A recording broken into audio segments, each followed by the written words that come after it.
Frankie and Tommy here. Previous episode highlights open with car divorce court, and Keith already has blood on the bumper. But are you, I agree 100%, but are you comparing an IROC to a Trans Am? No. I'm taking it back to fucking, like, the IROC was... Okay, good. I was going to say, because Jesus Christ, that funny farm really got a hold of you. Dude, we both know the IROC was like the poor cousin. He just gave the IROC expired coupon energy. That car is outside revving with a fake gold chain. It was like, okay, we got to try to reinvent the Trans Am 1,000 years later. Let's make the Chevy IROC. What the fuck was that? That is a vehicle you buy after saying, I know a guy, and ignoring 6 financial warnings. I don't even know where the IROC came from. I know.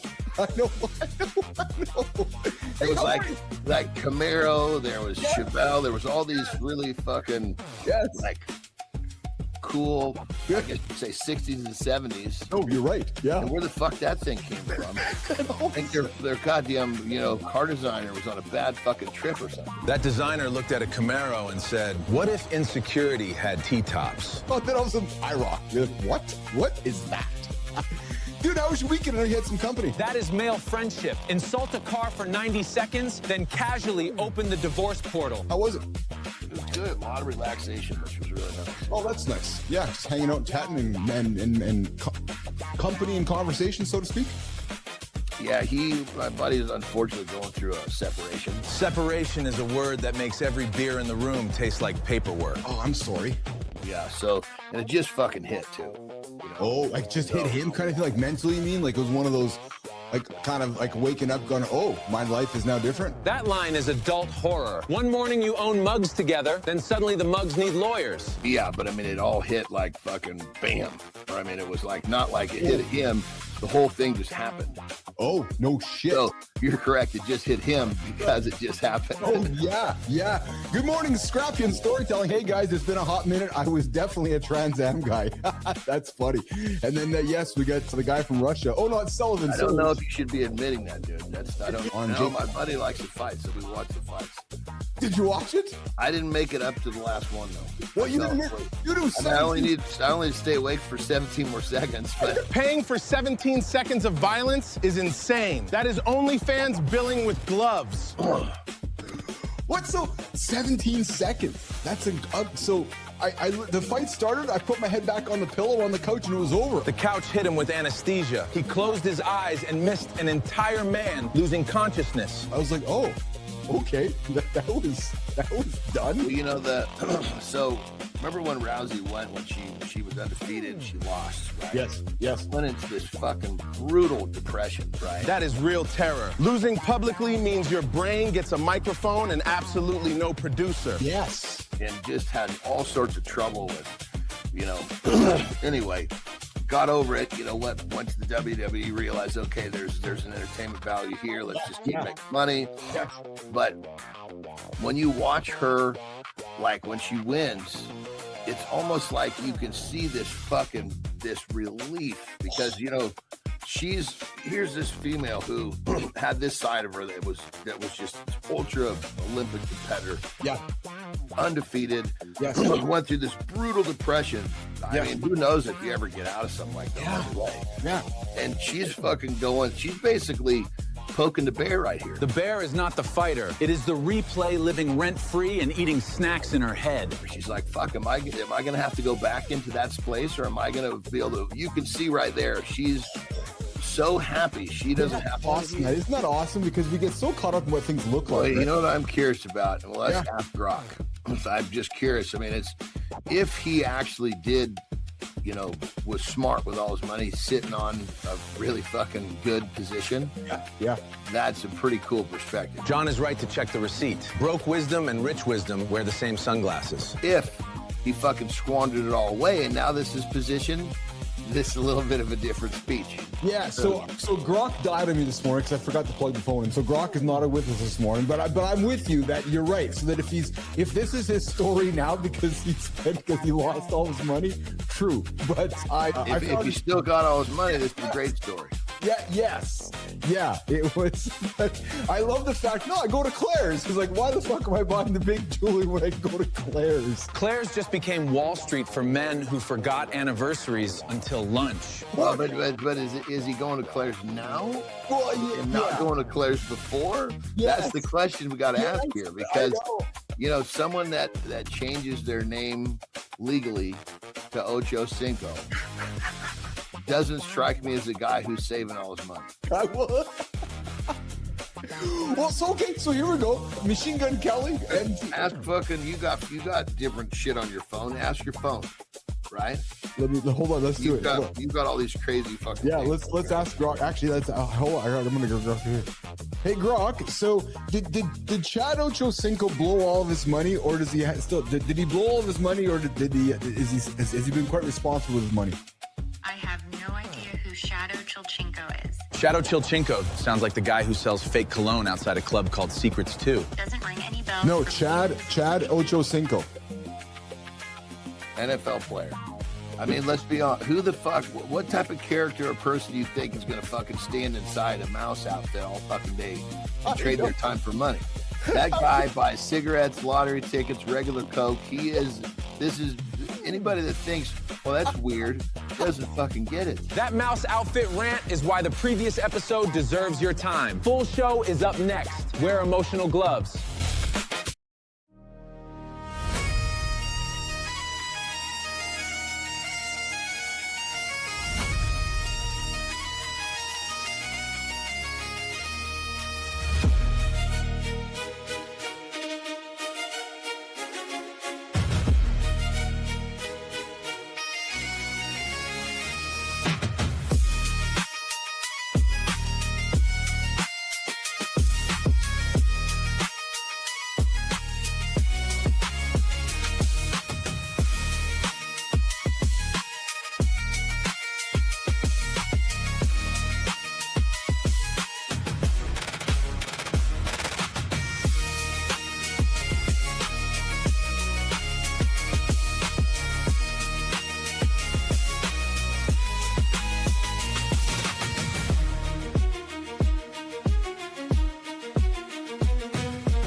Fellas, if your wife is crying, shaking, and begging you to talk, and you respond like a customer service chatbot with low battery, that's not calm. That's emotional hit and run in sweatpants. Today, we're getting into the narcissism of the avoidant husband. Why your silence makes her look crazy, and why that same "I'm just being calm" routine might be turning your marriage and your bedroom into a haunted house. Buckle up, because Brianna Bass is coming in with the flamethrower. Only on mornings in the lab.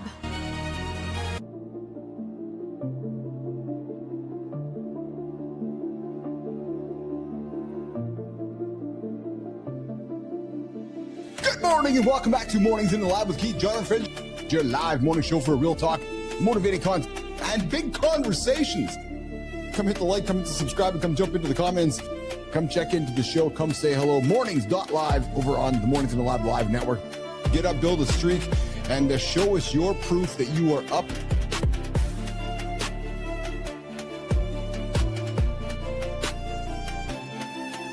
The real story, nation, is that the media we are creating is becoming more programmable. Personality is becoming scalable, and character and the universes we create, well, that's becoming infrastructure.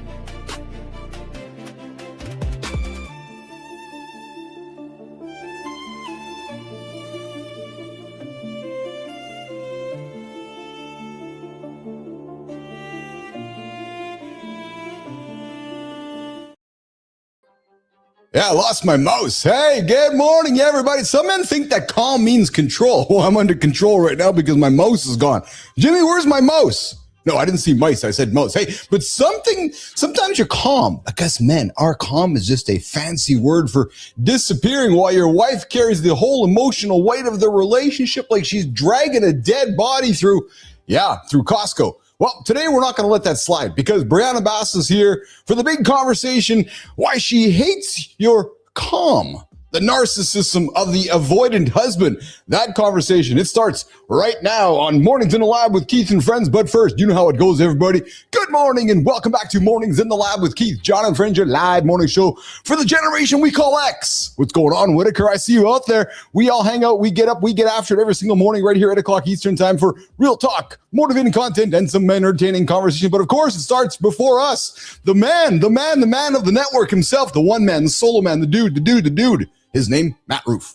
That Kindness Rising. The whole network starts behind Matty.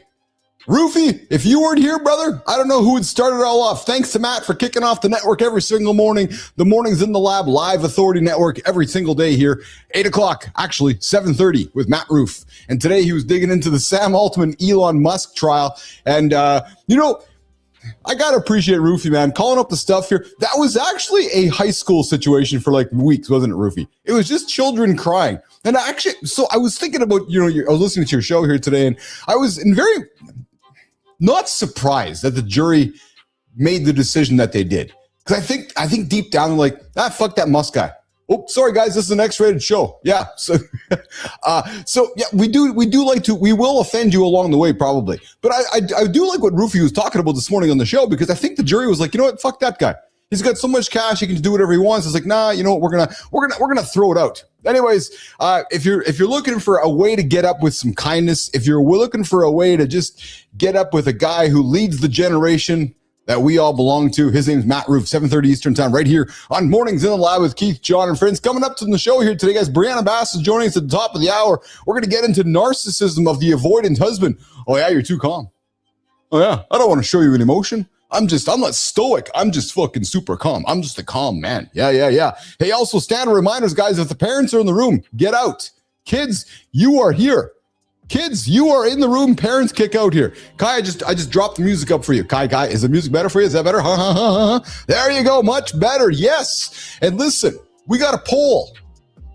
I'm not going to say the joke here today. We got a poll. How do you typically react when a personal conflict gets highly emotional? Do you shut down, do you get loud, or do you ask for a pause or to cool off? Or do you become the stoic where you just don't do nothing? Yeah, what is it? Hey, what is it? Hey, coming up today, Tom Farley. You recognize the last name. Yeah, brother to Chris. Dropping in the show here today. We're talking addiction. We're talking a bunch of stuff that I think affects all of us, men and women, especially from the generation that we call X. And hey, we got the daily question. What is one specific habit you can stack today to ensure you stay emotionally engaged with your partner during your next disagreement? Man, so when you go through a disagreement, it's hard to, when you get back into a good space, to revisit the bad space because you don't want to take it back to the bad space again. It's like, okay, we're in a good place again. How do we address the conflict without going back into conflict again? Maybe that's a good conversation for Brianna today. Hey, Brianna, we are out of conflict, but we are going back into conflict. How do we stay out of conflict? Yeah. Coming up, Brianna Bass today on the big show. Hey, guys, if you've been snoozing since the beginning of the year, I got my daily reminder, snoozetracker.mornings.live. The cost of 9 minutes. As of today, you are 20 hours and 51 minutes behind. Oh, tomorrow, 21 hours behind. Yes. Oh, I can't wait to get to 24 hours, man. I think we're going to make a movie on this one, Kai. Yeah, 24 hours of laying there doing nothing. It's going to be a big hit in 2027. It's called 24 Hours Laying There Doing Nothing. Yeah, true story. And then We'll have the sequel and the trequel and the quadruple and everything along the way here.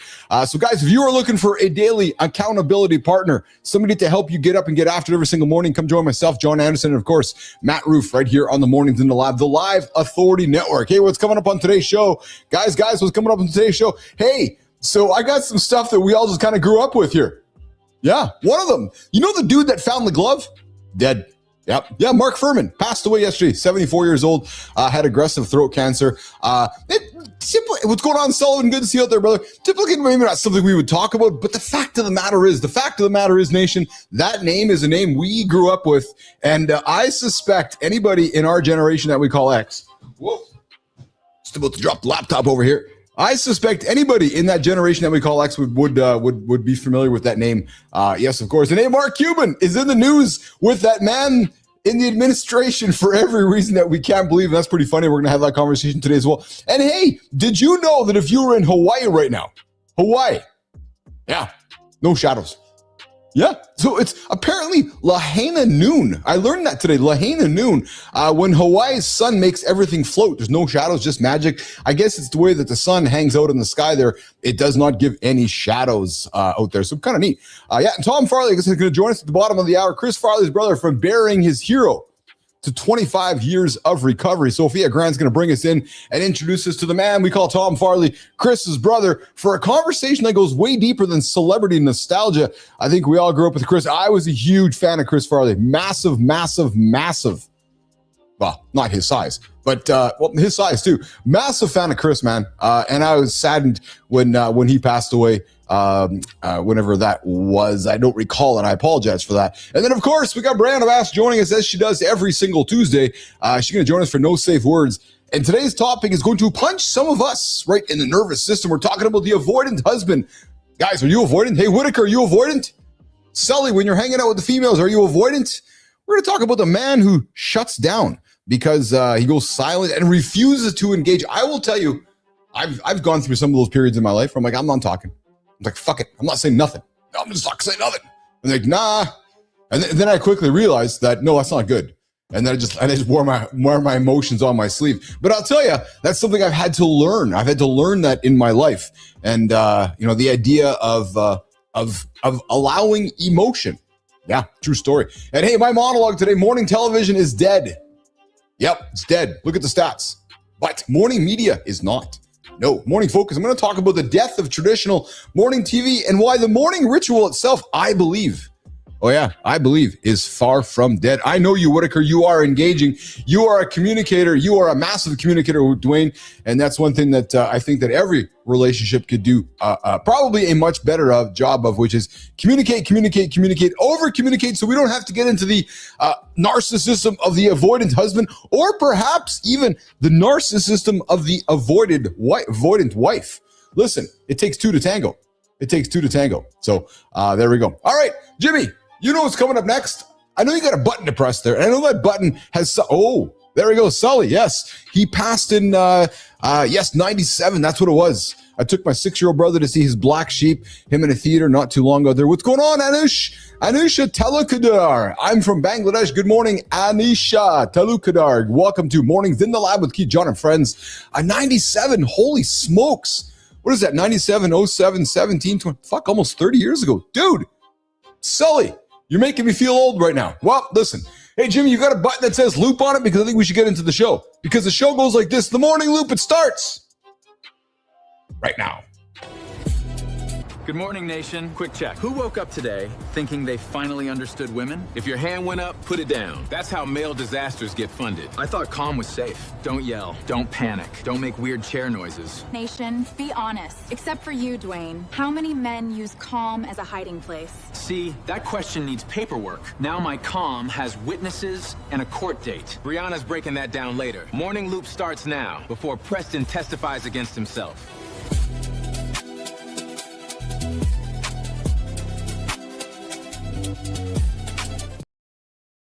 The whole world watched his little brother die on the front page. Saturday Night Live's Tommy Boy gone at 33. Chris Farley, his brother, Tom Farley, joining us on the show here today. For 20 years, our guest carried that story onto stages. Today's show, Larry King, is going to talk about Chris's addiction while quietly running from his own. I am eager to have a conversation today about Tom Farley and with Tom Farley coming up at the bottom of the hour, from burying his hero to 25 years of recovery. Tom Farley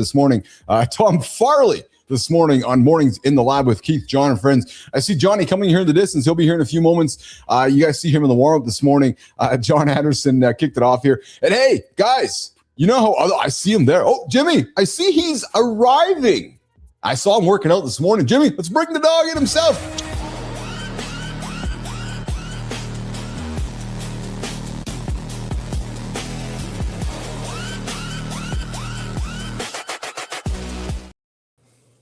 An 87 Mustang 5-liter. What is up with all these old tired fucking cars, man? Dude, I'll tell you, so it's funny, man. So there was a point when I was growing up, I swear every dude in my kind of like my circle, Johnny, growing up, had a fucking Mustang 5-liter. Wasn't there a period of society there where like it was like the car? Remember, like there was like it was like the five. It was like, oh my god, the Mustang 5-liter is like everywhere. Am I wrong? Did you not experience that too? Seriously? It was kind of like the Backstreet Boys. Yeah. You couldn't escape it. Exactly why I don't like it. You fucker. How are you this morning, brother? Hey, Tom Farley's coming in today, Chris's brother. Man, it's been almost 30 years since Chris Farley passed away, dude. I didn't think it's that long. God damn. What year did he go? Yeah, 97. Yeah, Sullivan, 1997, he passed away. Wow. I know. Right at the fucking peak of his shit, too. He was. Yeah. So we got Tom Farley joining us today. Looking forward to that conversation. How are you, brother? How was your last 24 hours? Is Tom an older or a younger brother? I'm suspecting that he's the older brother, is what I'm suspecting. Yeah, I was going to suspect the same thing. Usually it's the younger brother. It's a wild motherfucker. Yeah. Yes. Well, it's actually interesting you say this. You got myself, you got my brother, and you got my sister. Yeah, I would say my brother. Well, I had a wild streak in me too. My younger brother still likes to get after it. Still, he's going to turn 50 here in a couple. No, he actually turned 50, but he gets after it all the time. Still, he's always getting after it. I'm like, dude, you got to stop getting after it, man. Well, define getting after it. Well, making. I love you, brother. Just making choices that we necessarily don't attune to on the show. Like perhaps not living the lifestyle that we live. So you're being very kind when you say because getting after it in our world is like a compliment. Yeah, no, my brother gets after it in a different way. He enjoys life. He enjoys to have his drinks with his buddies. Enjoys the choices. There's nothing wrong with that. 100%. That's why I have no judgment, man. We just different choice in life, right? And he loves hanging out with his buddies and loves his pop, loves to have a drink, loves to tip back some wings and enjoys it, but. Incredible family man, incredible husband and father. I just like to joke with my brother. That's all. Yeah.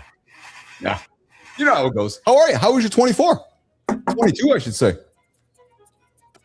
was good. Terry went on her first flight yesterday. Oh, which she didn't really know what to expect. She didn't know she was just going to be. She literally was up in the air. Flew her first hour yesterday. Literally, with her co-pilot, obviously, but she was doing it. Yeah. They take off and they land, but then once they get up, she described it to me, so I'm reading between the lines. But once they get up high enough where, if the student fucks up, the pilot can recover, then they just say, "Here, take the wheels." Oh yeah, it's high enough. Yeah. I mean, and no matter what happens, a good pilot's going to be able to recover because he can also take this. He can take it from her at any time. Yes. Yeah, dude, that's pretty cool, man. That's pretty. So that did she have any like fears or nerves? Did you at all, or was it just kind of, or was it very much did you feel very nonchalant about the whole thing? I don't really. Her fear meter. Yeah. Is way stronger than mine. Yes. That's why if she's going to be flying me around, like for example, if I was going to fly, she'd be fucking nervous. Yeah. Yes. Is I'm more of a risk taker. She's not. So okay. Yeah. She was pretty freaked out. She was like, "Fuck." She goes, "I love this, but this is going to be a stretch. I'm going to have to overcome." Because yesterday was pretty. I guess it was pretty turbulent, and they hit a lot of what do they call the fucking things when the hot air comes up. There's an air pocket. Either way, the jet stream, whatever it is. No, they weren't that high up. No, it's something. It's where hot air is coming up. Like it comes from comes off of golf courses. There's certain things that she was recognizing. Anyway, she said there were a lot of those things, and it was fucking bouncing them around.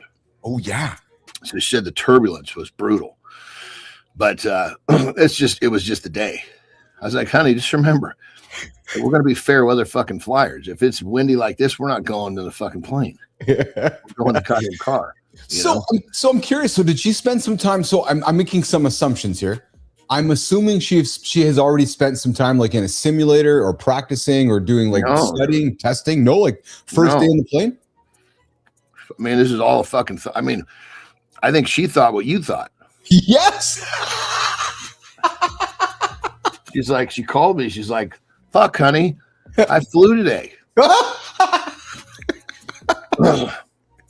Yeah. So it looks like I told her. I said, "Okay, well, let's get a couple more flights under your belt and make sure this is what you really want to do." Yeah. Or I start fucking shopping for a goddamn plane. Yeah.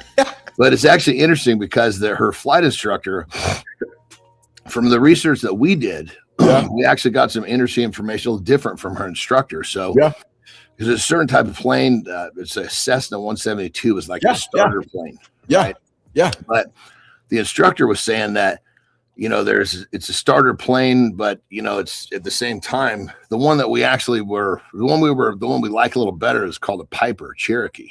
Yes. It's because the wing, the feet come up, the wheels come up, so to smooth the ride, it's quieter. Yeah. But it was, from what we learned, in our general research was that's not a good starter plane. Oh. And he's like, you're getting the general information. He goes, it's definitely harder to take off and land because it's a low, the wings are on the bottom. So yes. But when you're up when you're cruising, it's way better. So it's like, pick what's better. Which side of the fence you're going to pick. Yeah. Yeah. If you learn to land and take off smoothly, then it's a couple of minutes of your flight versus 4 fucking hours of dealing with a less comfortable ride. Dude, what a cool conversation you guys are fucking. So little did we know when we met that at some point in our journey, your wife is going to be a pilot, and we're talking about buying airplanes. I love it, man. So I grew up just down the road from a small municipal airport, watching Cessnas and Pipers nonstop, Johnny, like just nonstop flying. So as you're talking about these planes, I'm like, oh yeah, I've seen them all. My parents, my entire life grew up from across the field of watching airplanes take off and land. So I'm just imagining Terry doing her thing in her Cessna. That's fun, man. That's good for her, dude. That's fucking so cool. Yeah, she was. I mean, and I think right now it's important. She's in that. I mean, she's been in that ever since the kids were gone. Yeah. She's been struggling with the fucking empty nest syndrome. Yeah. This gives a little purpose, maybe, eh? Yeah, because it's like, she has things that, like she's, remember the Monroe Institute, her instructor coming to visit us. And so but it's at the same time, I think it's not. I say this it's not enough juice, if you will. Yes. Their exhilaration is maybe not there as to where like creating a company for me does that for me. She doesn't have that. So when she was talking about, I'm going to have to stretch, that's her, feeling challenged. You know what, Anderson? You're raising a good topic, man. Like this idea of empty nester, right? We got Brianna Bass obviously joining us today. We're going to talk narcissism and the calm of a husband or a wife. But you raise an interesting point because I observe Lauren as a mom, and I observe her with her Brookie and the kids, and I'm just thinking out loud right now that I suspect we might have a similar situation in the future because she gets so much joy out of the kids that don't take this concern as like a negative concern, but just like a wonderment. Like when that changes, is she gonna, it can be a little negative at first. Yeah. Because I mean, Terry point blank, at one point about a year in, she's like, I'm fucking depressed. I believe that. I do. It was like she was, trying not to let it, spill over into us. But that's pretty fucking difficult not to. Well, yeah, because it's sadness, right? Johnny, I can see that because I can even see because obviously, we have, my kids live with their mom and Brookie's here half time, but I can see when Brookie's not here, Like we yearn. Lauren yearns. We yearn. And I can see that comment like Terry saying to you, I'm depressed. I can absolutely see that, man. Seriously, 100%. Yeah, and I think it's because I mean, she was really kind of a stay-at-home mom. I mean, she did work, but it was basically a choice, just so that she thinks she liked to do. When she's close to your girls. No, that's my assumption. Yeah, of course. Yeah. And so it was kind of like, she didn't really have, her profession was really intertwined between, because she really was, she's obviously in the fitness industry, but that it wasn't something that she'd been in a long time, but it wasn't like she buried herself in it because, being a mom was always the number one priority. Yes, and I can see the same thing with Lauren John, where like yourself, you can find an interest in growing another business. Me the same, but yet maybe it's a female thing, a mom. The pride of being a mom, right? And I can. So thanks for sharing that because I'm anticipating maybe some of those same things. Frankly, I really am, and the whole idea. The problem is that over the years, there's been all these different things that have been of interest. Yes, they're fucking expensive. Yeah, much like a fucking kid with a nice toy. Yes. At some point, the fucking shine of that toy fucking wears off, and they start looking for something new. Although this one I think is different because this is something that, well, I hope it's different. But it's because it's something that it'll be like also a form of transportation. So it'll be something that we'll often use, and it'll bring a different element to our life, which. Is different too, 100%, 100%. Like the Monroe Institute, these fucking things are not fucking cheap. You're there for fucking 10 days, and anyway, and she learns a lot, and she does great with it. But at the same time, it's not like a day. It's I guess it's just one little thing over here. It's like her personal development. But then this plane thing brings it covers a lot of different. Checks a bunch of different boxes, if you will. Hey, honey, can we adopt a kid? It might be cheaper than the plane or Monroe Incident or the Monroe Institute. Incident. The incident, yeah. Speaking of incidents, we're talking mums and kids. Jimmy just threw something on the screen here for me. Jimmy, run this clip, man, and Keith and John will talk over it. Dude, watch this, man. This is crazy. A mom ran from state police at 80 with her 3-year-old in the back seat. With the baby in the car. Troopers used a PIT maneuver on Thalia's Dodge Charger doing 80 in a 55. It flipped. Her 3-year-old climbed out unharmed. Suspended license, felony child endangerment. That boy is here by miracle, not by her choices. She chose the run. The kid had no say. This is crazy, man. There's a high-speed chase. Fuck. So, Jimmy, if you're running back, man, the there car he rolls. Is. There he is. The kid walks out of the car. Well, dude, kids are fucking resilient, man. Oh, the kid probably rolled. So, Jimmy, run that. If you can run that back, Jimmy, we'll watch that clip there. Oh, yeah, there it is right there. Yeah, look, watch. Look.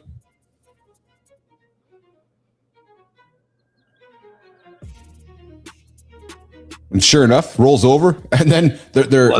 So it wasn't. They weren't going 80 when that happened, though. No, you're right. They would, because it didn't roll. That was a one roller. That was the kid basically falling on his head. He fell off the bed, landed on his head. Yeah. Well said, actually. Well said. But dude, I'm telling you, kids. So it was my Jesus Christ. I was in my teens. Yeah.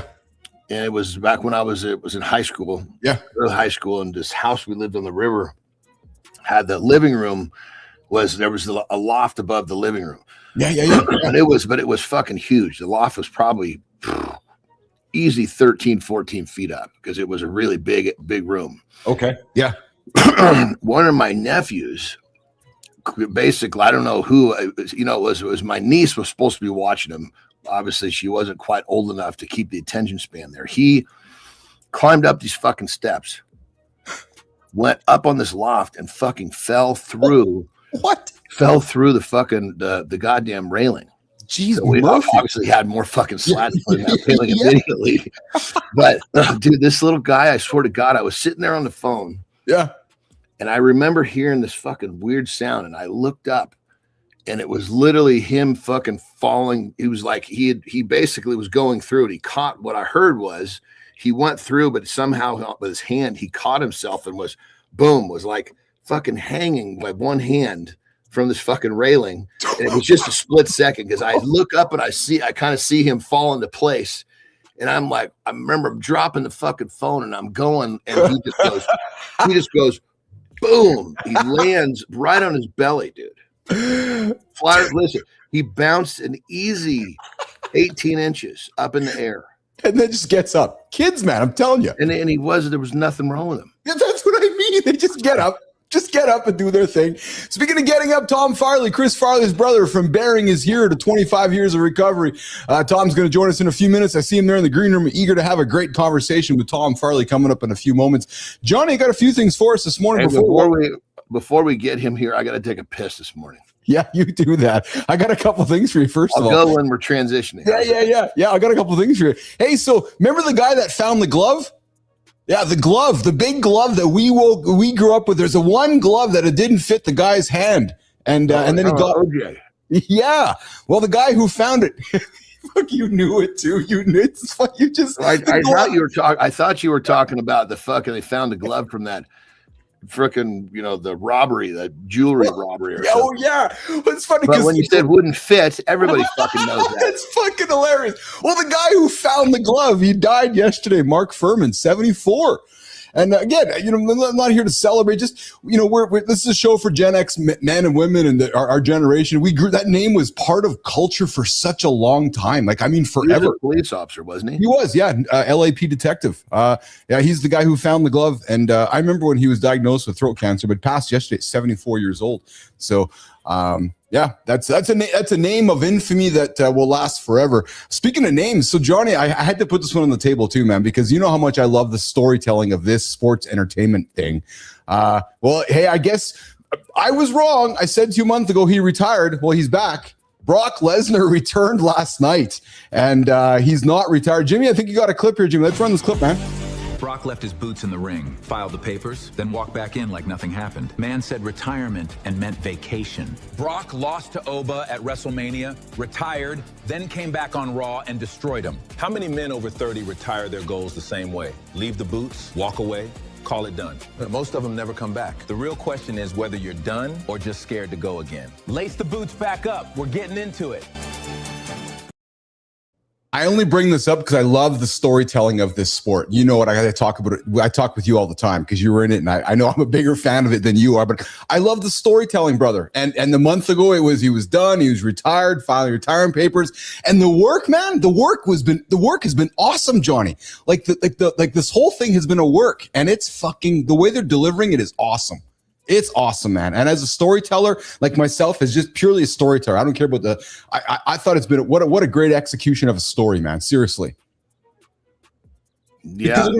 Well, there's so many ways to do it too. Yeah. Yes. As soon as they they really want to get you, what they do is they make the story run into the athlete and the management. Yes. Because at that point you think it's a fucking real beef. Well, and that's what it was, Johnny. So I was convinced because I follow the sport off the scenes. I thought it was real, and what a wonderful job executing the work, because now they're building up. Because as we both know, what's happening is they're building up the other guy bigger now, right? And I love that because it's this idea of building, and it's just good storytelling. So I thought it was pretty cool, man. That we got that happen. Speaking of, it was also pretty cool. Did you know this? In Hawaii, there's no shadow. Lahaina noon. I've never heard of this before. Jimmy, do you got a clip for us? I was in Lahaina. Hawaii just broke physics and the internet is losing its mind. Things are literally floating out there. No wires, no tricks, no shadows at all. It's called Lahaina noon. Twice a year, the sun sits perfectly overhead and every shadow in Hawaii vanishes. Nature been running special effects for millions of years. We just finally caught it on camera. You know about this? Have you heard about this before? Look at this. No. Yeah, just the way the sun shows up, like on the planet. There's just actually no shadows, which is kind of neat. So I'm a photographer guy, so I take interest in this, but zero shadow because of the way the sun's overlooking Lahaina right now. You said you were in Lahaina, eh? You've been there. Yeah, it was. Remember there was what was it that fire went through there? Oh yes, that's right. Yeah, yeah. So we went over there shortly after the fire, with the idea of helping a little bit, and yes. And so it was crazy. It was actually pretty cool because there was so few people there. Oh yeah. We spent a week over there. Interesting. Coming up, Tom Fowler, we're going to bring him in a couple minutes, in about 2 minutes here. But before we do that, before we let Johnny go for a quick piss here, hey, Jimmy, I got some words of wisdom for the community. Stop making your kids happy. The parenting shift that actually builds some resilience. Guys, your job as a parent is not to make your kids happy. Jimmy, let's run this quick clip. Make our kid happy. That is so important and so countercultural. Why is our job not to make our kids happy? Because when we focus on making our kids happy, we actually start to make them fearful and less tolerant of all of the other emotions that will inevitably be part of their life into adulthood. Good morning, Holroyd. So when our kid says, I'm gonna make this up, like, the only one in my class who can't read. Okay, it's like the most painful moment as a parent. Oh, I feel my kid's pain, right? And maybe, let's just say it's true. They really might be. We have the urge to say, everyone reads at their own pace, or, but you're amazing at soccer, but you're so good at math. I want to make them happy. All that does for my kid is, because during childhood, kids Jimmy, are not just... So Johnny, the point of this clip was just, she was talking about, so we live in a society now where there's so many parents that are trying to make our kids happy nonstop, right? And backwards. So backwards. It's the biggest service on the fucking planet. I'm with you. You know, I had my middle daughter. Yeah. She spent a lot of time with her mom when I was traveling. Yes. So when I was back and more like when I was done wrestling, I was home more. So she came to live with us. Yes. And basically we had that moment, just like this lady said, where I'm in there looking at her with her homework, and she just fucking looks at me, starts fucking crying, "Daddy, I can't read." Yeah. She was supposed to be able to read at that age, but her mom had been fucking doing her homework for her. Yeah. And so, anyway, so I was like, "Hey, kid, listen, number one, don't sweat it. I was the same way. We're going to work on it together. We'll get you up to speed." But it wasn't a shift of, "Oh, you're good at this, so don't worry about that." Fucking shut the fuck up. But, I came from a totally polar opposite position of that. I mean, I told my kids, "Look, my job is to put you under pressure enough that will develop your character, not break it." Yeah. So understand, when I put you in these positions, it's because this is how you develop. Yep. That's exactly it. I watch. So yeah, I watch and observe generations around us that parent the happy kids. And I'm like, dude, you're not setting your kids up for success in life, because that's not how the real world works at all, actually. Yeah. All right, coming up, the whole world watched his little brother die. On the front page, Saturday Night Live's Tommy Boy, gone at 33. Man, 1997, we lost a legend, Chris Farley. For 20 years, our guest, he carried that story onto stages, on the Today Show, on Larry King Live, talking about Chris's addiction while quietly running from his own. I'm really excited, honored, and super grateful, Johnny, I know you are as well, to be joined this morning by Chris Farley. Sophia, Grant, let's set the conversation up right now. Chris Farley, Tom. You know the act, the funny one, the successful one, the I'm fine guy everybody believes. You make people laugh, you handle the room, then you go home with the thing nobody sees. That's where this story starts. Not with fame, with the cost of being believable when you're not okay. Tom knows that cost. In his family, laughter handled stress, joy, pain, anger, and almost everything in between. His little brother was a well-known comedian. To the world, his brother was Saturday Night Live, Tommy Boy, and pure electricity. To Tom, he was his brother. Then Chris died at 33, and private grief became a public story. Tom did what older brothers do. He carried the story. He protected the memory. He kept showing up. Before all of that, he started in banking and finance. After Chris died, the mission changed. He built the Chris Farley Foundation, using humor to open hard conversations before silence could do more damage. He also co-wrote The Chris Farley Show, helping people see the brother behind the performance. For more than 25 years, Tom spoke about addiction, prevention, and recovery on national stages and major broadcasts. But the harder turn came later. The older brother, the speaker, the okay one, had to get honest too. Now his message is simple, and it's earned. Treatment can open the door. Healing does not happen alone. Tom, welcome to the lab. We're honored to sit with this story today. Sophia Grant, thank you very much. This morning, we got a guest who's joining us. The one day the older brother had to do for himself what nobody could do for Chris. The man, Tom Farley, joining myself and John Anderson this morning on Mornings in the Lab with Keith, John, and friends. What's shaking, Tom? Well. Good morning. Boy, I'm up now.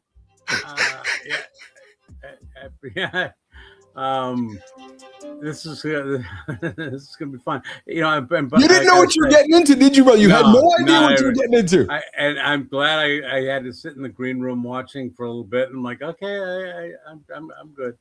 So I'll tell you. So Tom, you and I grew up with this. I'm gonna pause a second. So what you are a part of is essentially what I grew up with that I think the world doesn't have anymore. It's a show for Gen X, for Gen Men like you and I. It's rooted in everything we grew up with. It's rooted in Chris, Saturday Night Live, Howard Stern, a bunch of the old stuff, Letterman, Will Ferrell, all the craziness brought to 2026. A little bit of AI bullshit, Tom.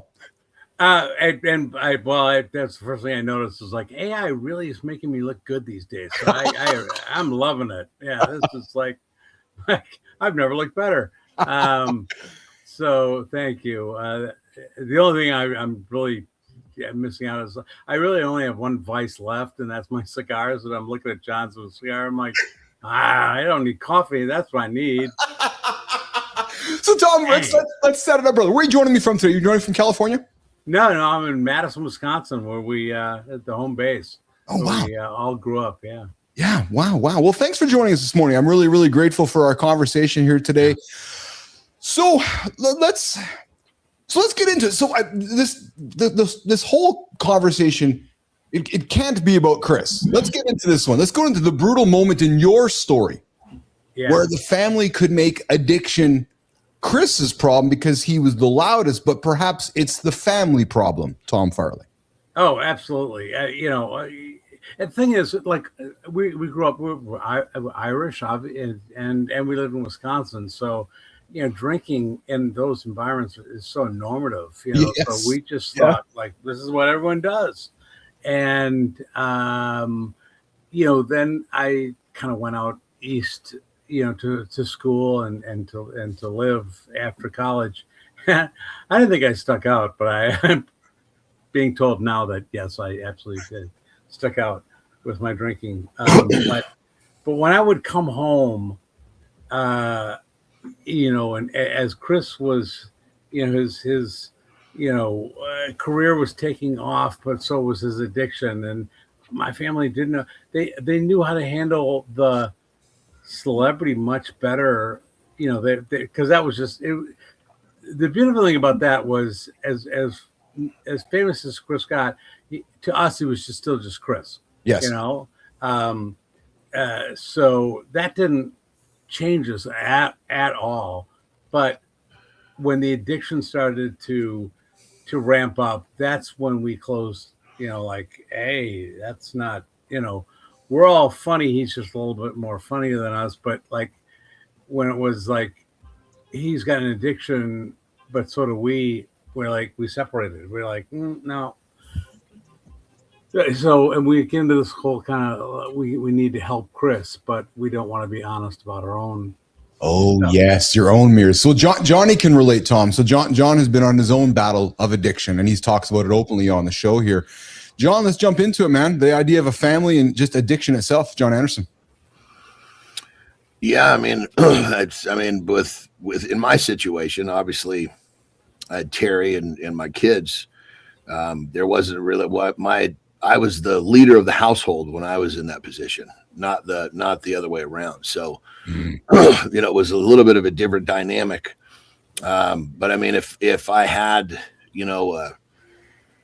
a younger sibling or something like that needed help, with addiction, that's, I don't know, think of it, what's harder, having to, pull up a chair and be honest with the person you love that they need fucking help, or cure yourself. You know what I mean? It's like, I mean, totally. it was, I'm trying to think of, like, I had one conversation with my mom about it, and it was actually me bringing it to her, because I knew she knew what was going on. I had just finished with a back surgery, and I'd been in a lot of pain, and she'd seen me, using the meds to get to the surgery, so she's no dummy. And so I remember I knew she was worried, and I thought to myself, I'm having a hard time kicking it this time, so I'm going to bring it to her attention, and I'm going to put myself on Front Street with her, because she's mama's boy to the core. And so I told her, but hey, this is going on, and this is what I planned. And she goes, "Are you going to be okay?" And I said, I think so. I said, but the bottom line is, I'm telling you, I'm going to do this, which makes it even more real for me. And that was kind of like the one time I had a conversation about my addiction with a parent was right there. But it was making it real is what making it real to her is what made it easier for me to actually fucking get off that. Because at that point that was Oxycontin, which is the nastiest of the group. Tom, so when Chris passed, was that eye-opening moment for yourself and your family to say, holy shit, we were looking over this the whole time? Well, John said something that, really, important is he probably used the word communication about 5 times. And we didn't know how to do that. We didn't. Our only mode of communication was humor. It was our coping mechanism of how we bonded. And we didn't develop any other emotions beyond that. We didn't get any deeper than that. That just kept us in a safe place. So, granted, we got really good at it. The humor thing. It became a family kind of cottage industry, but hence his career. yeah. Unfortunately, you're talking to the least funniest of the Farley family right now. But, Tom and John, but what's striking about what you just said, I got goosebumps. We can list some of the most amazing, funny people on the planet. We hide behind humor. What you said, Tom, when there's Richard, let's name them. Pryor, like how many times we didn't want to talk about the tough shit because it was easier to laugh about it, especially our generation, Tom.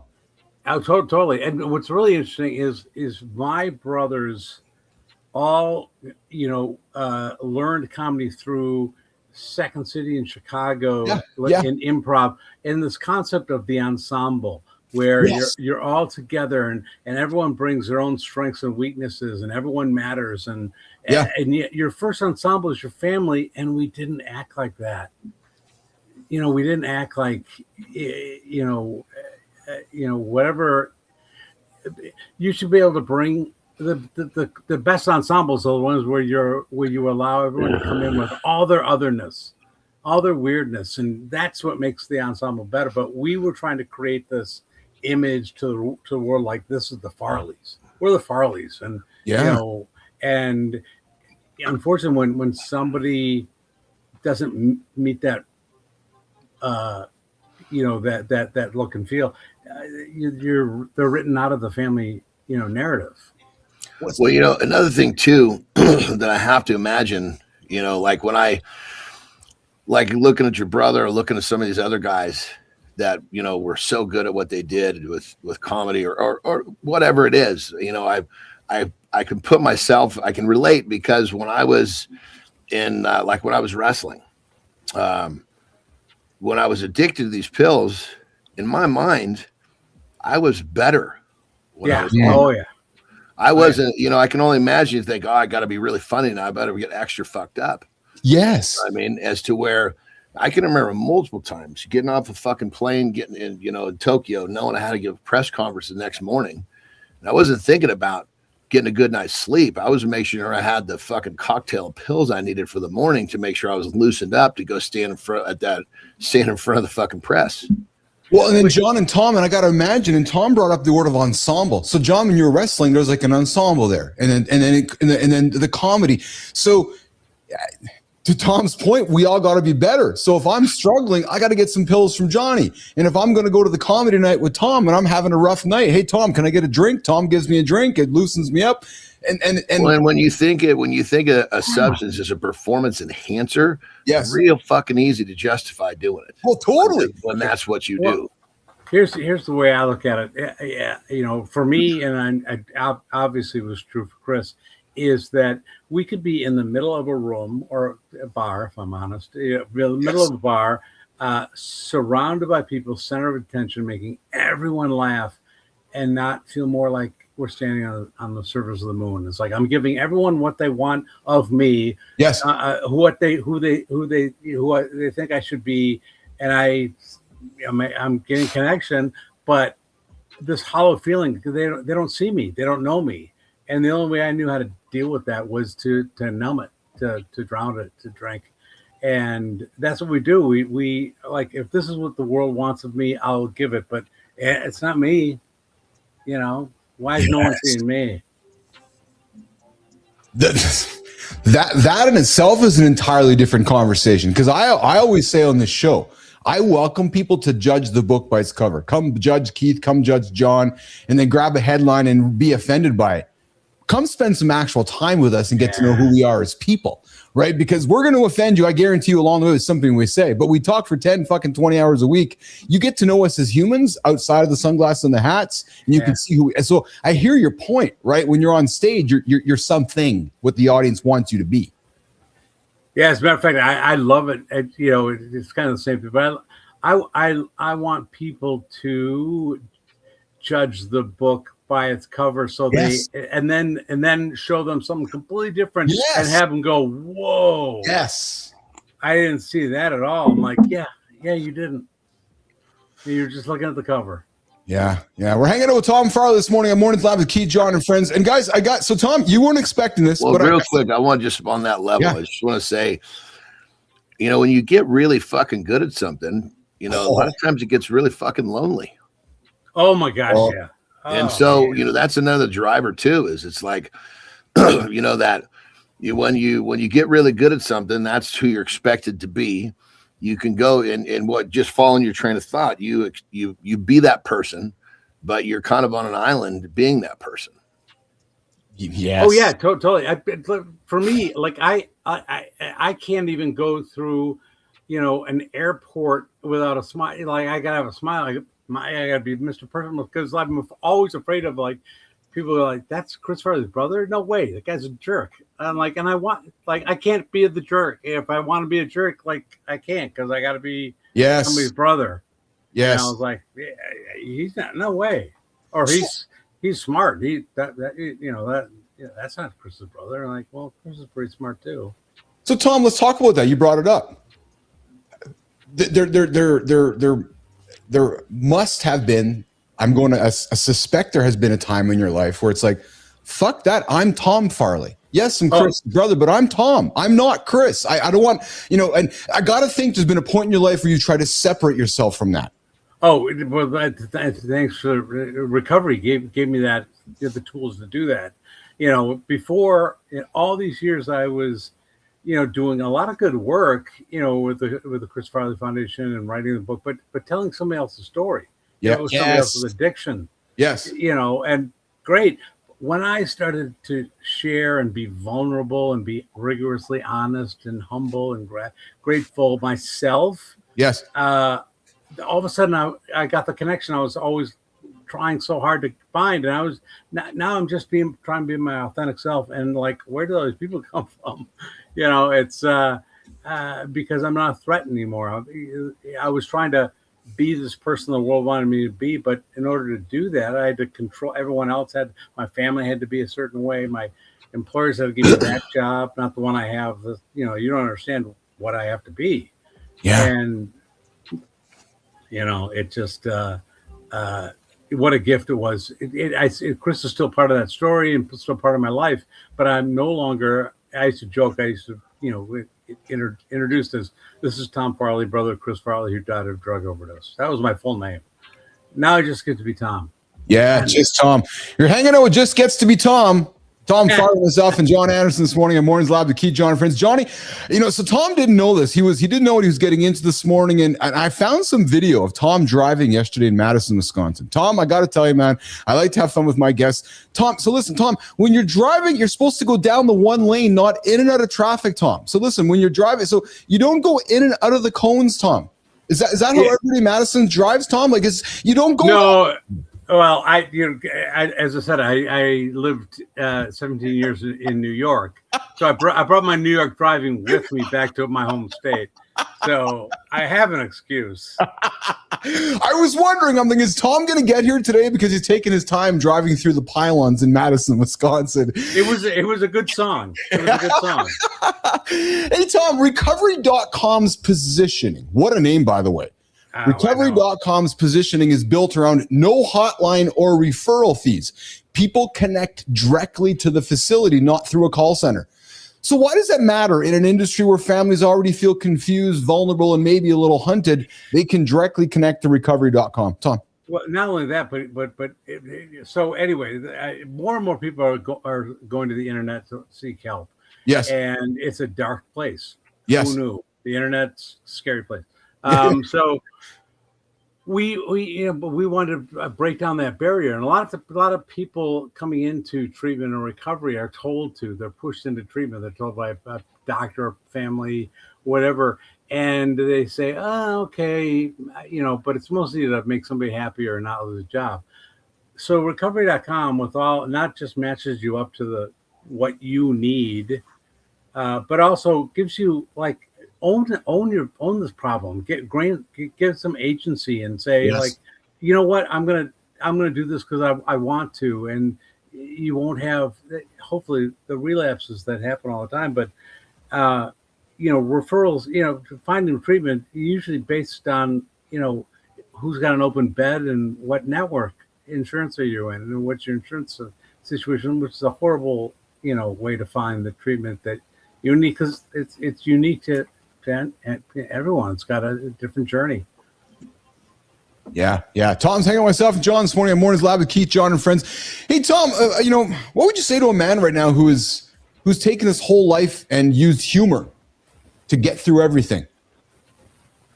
Humor is, it's such a great emotion, to manage your emotions, to connect with people, but if that's all you do, and that's as I said, that's what we did. Like in my family, if somebody was stressed out or angry, we laughed, or if they fell and hurt themselves, we laughed because not to be mean, we just didn't like their pain. So we thought our humor could get them out of the just kind of ease that and ease our pain really.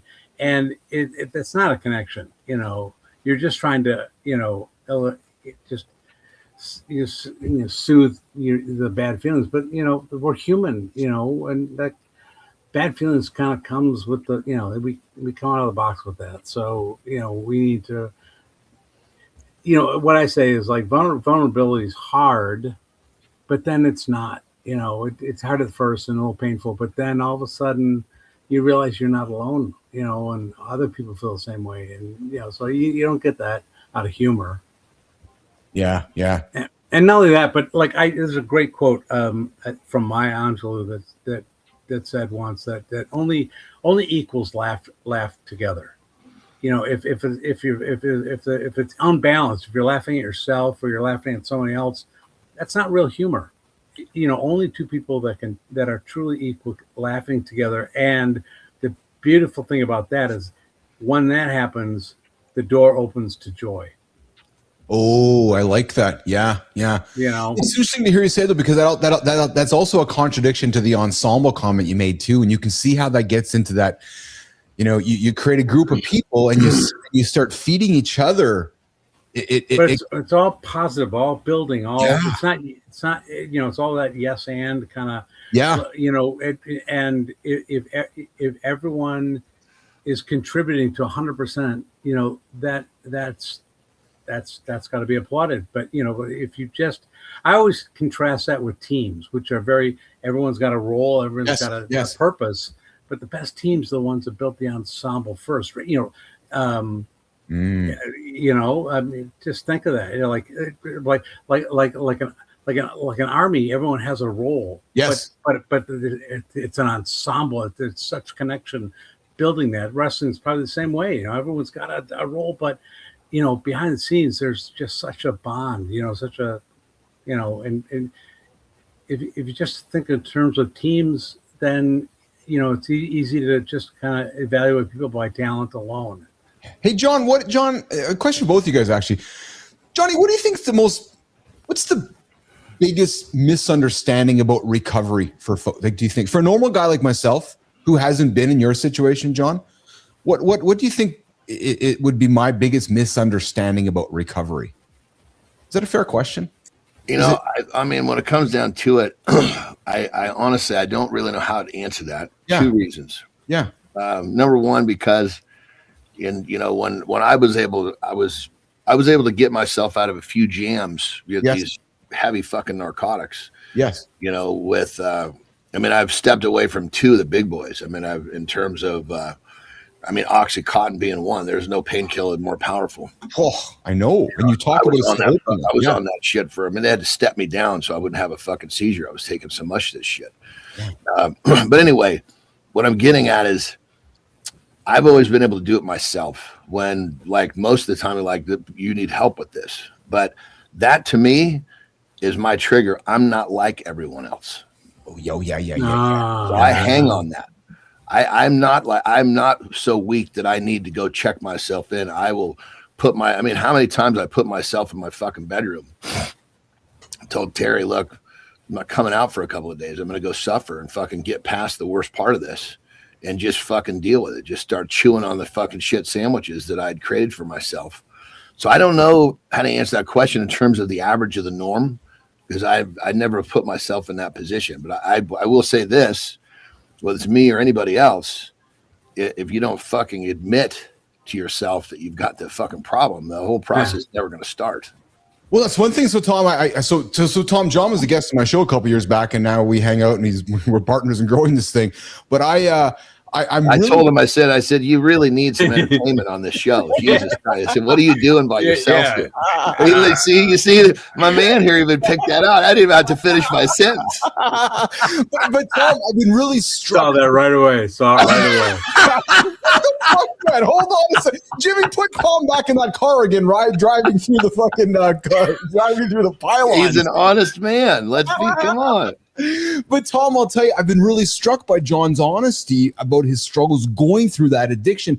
But most importantly, Tom, his self-ownership of it. Yeah, that's the whole thing. It's that rigorous honesty. Yeah. As I said, my career, I was a marketing guy, PR guy, and I was Irish, so I knew the gray areas of honesty. Yes. But rigorous, and especially when it's pointed inward at yourself, is that truly thing? And the thing is about recovery is everyone always thinks of substance use, and to me, it's the mental health behind it's just for me, even though I was your garden variety Irish drunk, and that's why that brought me into recovery, but I needed the clarity of sobriety to work on all these other things to be a better human.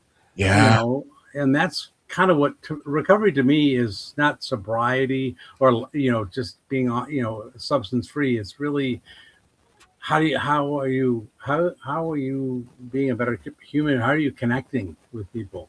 Tom, who's alive in your family, if I may ask that question? Are your parents, who's left? Are mom and dad around? Who's alive? Oh, let me get the scorecard here. It's mom's still alive. My sister is still alive. Mom's still alive and slinging trauma like a champ. So she's awesome. And then my 2 brothers, Kevin and John. So do you guys sometimes reflect on what would have happened had Chris not passed? And what I mean by that, Tom, is that was a wake-up call for you and your family. If Chris doesn't pass, is Tom going down a different path, or some of the family? I can see maybe the uncomfortable. Yeah, is that was it inevitable?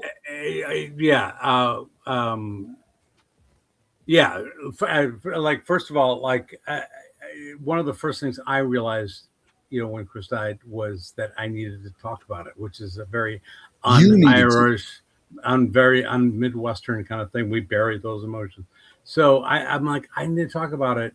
And for whatever reason, and I started to heal. And even all these years later, I look at some of my family members that, haven't done that, to that extent. And I can see them carrying a lot of pain still. And I feel bad about that, but I this is how I heal. I need to talk about it, and not just Chris, but myself too, and the honest, giving myself that same honesty, and but also as I give myself the grace that I give myself of forgiveness, not judging, I'm able to give that to Chris too, and I'm able to separate this brother with an addiction from this brother that I loved, and I get to that relationship continues to grow to this day. I have a better relationship with Chris now than I ever did when we were alive, because mostly because we had to share a bedroom, and that was horrible. But yeah, I have to separate those two because those are different emotions. I'd rather the positive emotions stay here, and any regret or anger or sadness I have with the brother with an addiction, I can deal with that too, because it comes with forgiveness and lack lack of judgment and all that kind of stuff. Yeah. We're hanging out, wrapping up with Tom Farr this morning, myself and John Anderson on Mornings in the Lab with Keith, John, and friends. We got Brianna Bass hanging out, waiting for us in the green room there. We're going to come back and get into the conversation with why she hates you, the narcissist, avoidant husband who won't have conversations with his wife. Tom, before we wrap up with you, brother, final things to say to our audience, recovery.com, closing comments, and Johnny, some closing comments from Tom. Like I said about recovery, it's just, as I said, it's hard at first, but you couldn't have told me I would have a life like this, in recovery. And, because you don't believe it, because your mind goes, I know what my life's going to be like 10 years from now. You don't. And what I found in recovery is that I'm finding every second of the day through gratitude or whatever it is, my life is getting better. And it was never getting better before. It had ups and downs, but at best it was flatlined. But now I'm seeing, evidence of maybe sometimes it's small, sometimes it's big, but it's definitely getting better. That's recovery, and that's a gift. I was going to say, you're going back to your statement earlier about recovery. It's like, I think, what is recovery? It's getting better every day. Yeah. There you go. Yeah, somehow, exactly. Somehow, because you're getting better, you're getting worse, and if you're getting worse, you're falling back to your old traps. Yeah, 100%. Your vices are getting closer if you're not getting better. Yeah. Tom, on behalf of the whole crew here, I'm really grateful for your time this morning, spending some time with myself and John on the big show we call Mornings in the Lab with Keith, John, and friends. Hopefully you'll tune into the comments. Hopefully you'll feel comfortable to come back and hang out with us. Oh, absolutely. This was fun. It's fun to get up early. No, I'm kidding. What time do you usually get up? I'm about 7 a.m. Oh, good for you. Yeah, I got up early because I was really anxious about this. I mean, not anxious, but I was excited. Good. Good. Like your emails were very excitable, but it didn't paint a picture of what I actually got here. Like, Good. I don't know how the rest of the day's gonna go. People, I agree. You look at this nutty little sucker, and you really don't know what to expect. I'm like, people are gonna like, what's up with Farley today? It's like, he got a little jacked up first thing in the morning. So. Well, Johnny, we needed to send Tom a cigar this morning. He said the one place I have left is a cigar, and he was watching you puff away there, and he's like, "Oh man, I don't have one of those." Oh, you a cigar smoker, brother? Hell yeah! Dude, it's the only advice I have left. Don't take that from me, dude. Every morning, brother, 5 a.m. Boom, right here. Yeah, that'd be so easy to do. I would love that. Hey, Tom, from the community, you got Charlie, you got Mike, you got Dragon Master, you got Lauren, you got the whole community saying thanks for your time today, brother. We're grateful for your time. Tom Farr this morning, joining myself and John Anderson. All right, thank you, Tom. Good to see you guys. Cool. Tom's out of here. We're going to do a lifestyle chat. We're going to do a lifestyle tip with Anderson and come back, reset hour 2, and get into it with Brianna Bass. We're going to get into why she hates you, the calm, avoidant husband, when we shut down. Johnny, let's get after, brother. Lifestyle tip right now.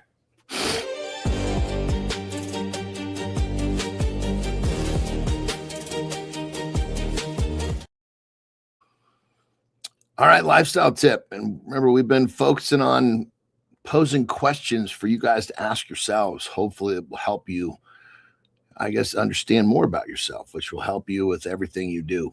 So it's kind of multi-layered here. So the first question you got to ask yourself, and most people don't know how to answer this. If you put 1,000 people in a line and say, who are you?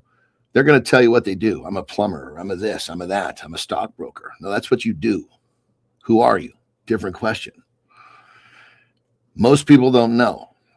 And because of that, people end up trying to fulfill what people expect them to be or think they are.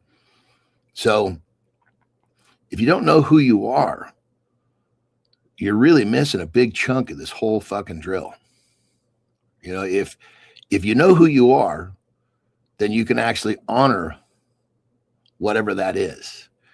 And it's much easier to kind of shine on the expectations of what people think you're supposed to be or how you're supposed to act, kind of taking a bite off our last guest, So the tip today is to do a little soul searching. Ask yourself the question, who am I? And remember, that answer does not have anything to do with what you do. Rock and roll.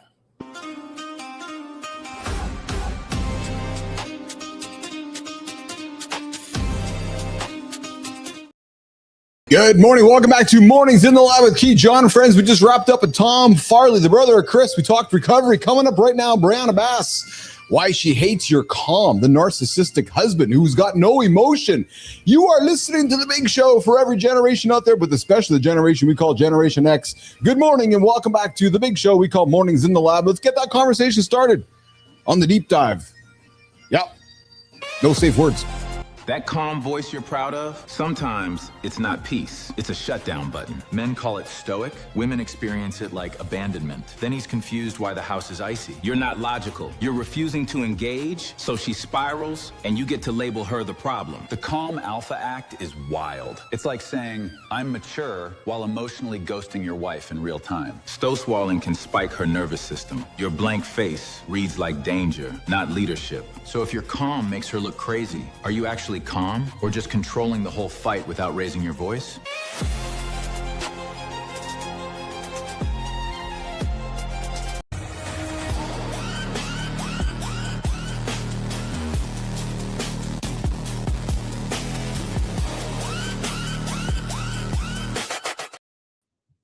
Billis in the Canadian tuxedo this morning. Oh my goodness. Not sure what the hell you had on, but I had the Canadian tuxedo on. Good morning, Brianna. How are you, kid?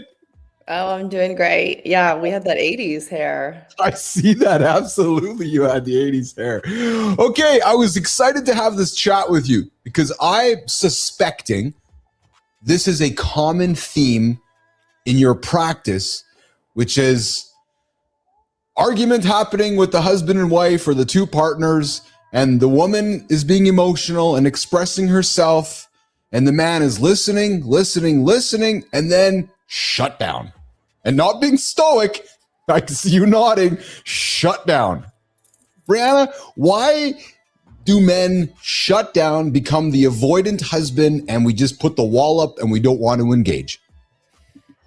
Yeah, this is so incredibly common. I think this conversation is really important today. I wish we were calling it different things though, because I feel like we lose the interest of the audience member with some of these terms because they're immediately going, that isn't me, that doesn't apply to me. When I think behind all of it, if they understood the definitions, everyone has done it. They just have. I mean, I do see this every single day. I'm the calm one as the identity armor, and it's totally wrong. The calm in and of itself is a major problem in a relationship. It is not. I want to interrupt you. So you mean so role play. So you and I are in a relationship, and what's happening is that I'm becoming too calm, and you're like, "Fuck Billis, I want to see some emotion." As simple as that.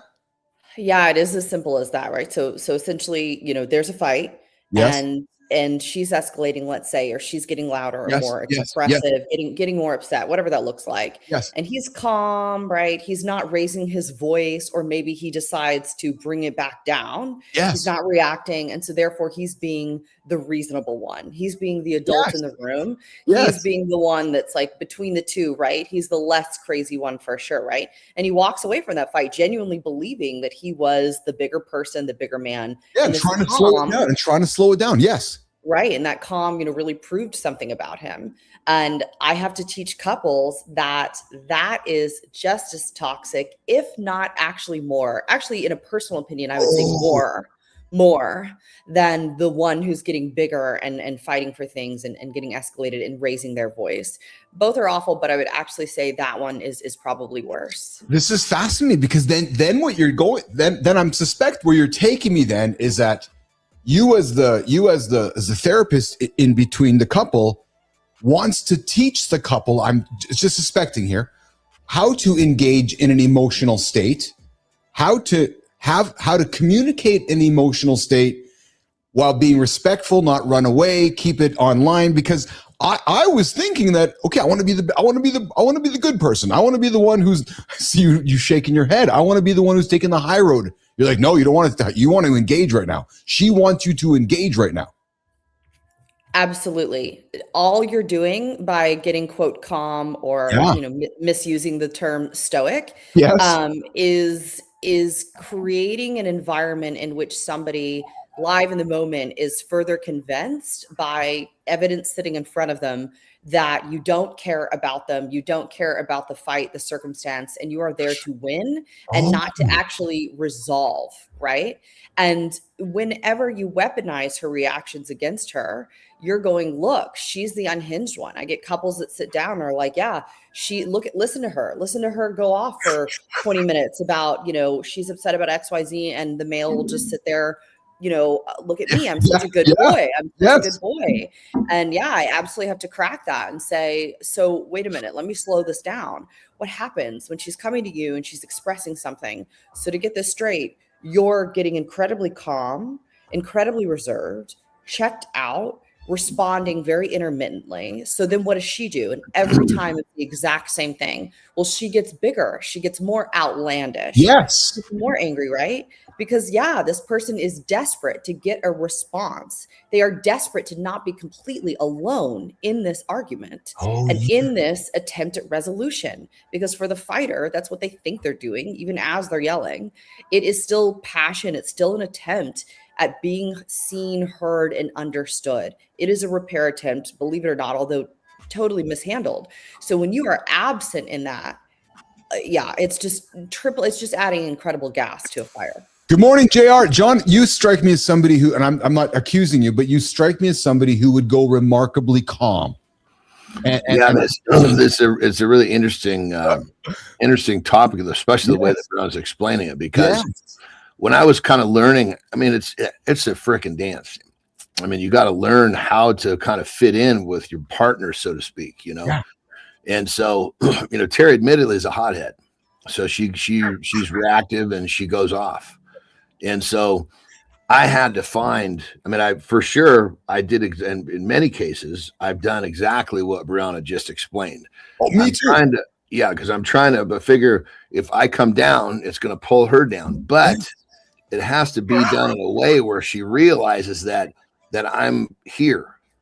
It's not me just, I'm better than you. I don't have to raise my voice. And I played that card many times thinking that was going to do the trick. But in actuality, it was just, it was fighting from the opposite side of the equation, so it has to be more of, for me, when I do that, I'll definitely quiet down and I'll let her speak, because I know as soon as I try to interrupt when she's going off, it gets much worse. But then at the flip side is when I slow myself down, when I'm quieter, when I'm, I have to convey that I'm there. I have to convey sincerity. I have to convey that, hey, let's work this through. You do it this way, I do it this way. I'm here. Oh, yeah. And it's not just because for me to find that right spot in terms of how loud I'm speaking, how often I'm speaking, it's fucking difficult. you know? And so adding in some communication and saying, look, you know, I'm taking this position so that I don't react and we don't have a full-blown fight. I don't want to raise my voice. Now we're both raising our voice. I'm just trying to recover here and gather myself so we can try to work through this. So it's not that I'm not listening. It's not that I don't care. This is me trying to gain myself a position where we can work through this. Without those words, now all of a sudden she doesn't see it the same way. Yeah, Brianna, I can relate to what John said because I won't even speak in the past, not made. I make those same mistakes today. So, and I can relate to everything John is saying. And I sometimes I don't know. I'll be frank and say it.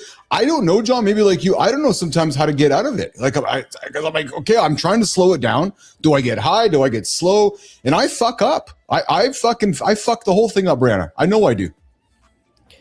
Yeah, being calm is in arguments like that, and what we're describing is not calm, and it's certainly not read as calm as your partner. I mean, has your partner ever been like, "Wow, I'm so impressed with you. You're so calm and peaceful"?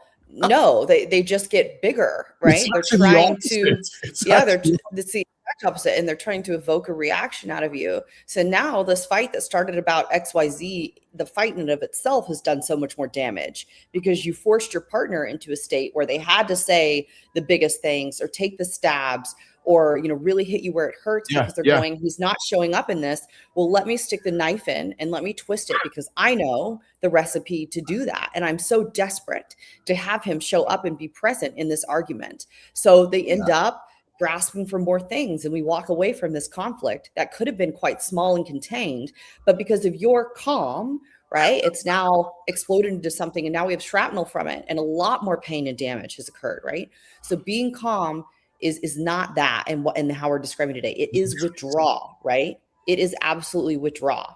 A regulated man in conflict is still incredibly present.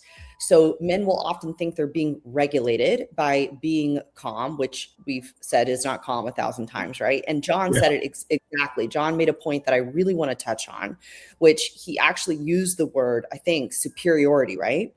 And yes, so odds are you're staying calm to actually win the conflict. Yeah, if they sense that, that's hammer time. Yes. Well, I was going to say another thing I forgot to mention in my words is I have to acknowledge.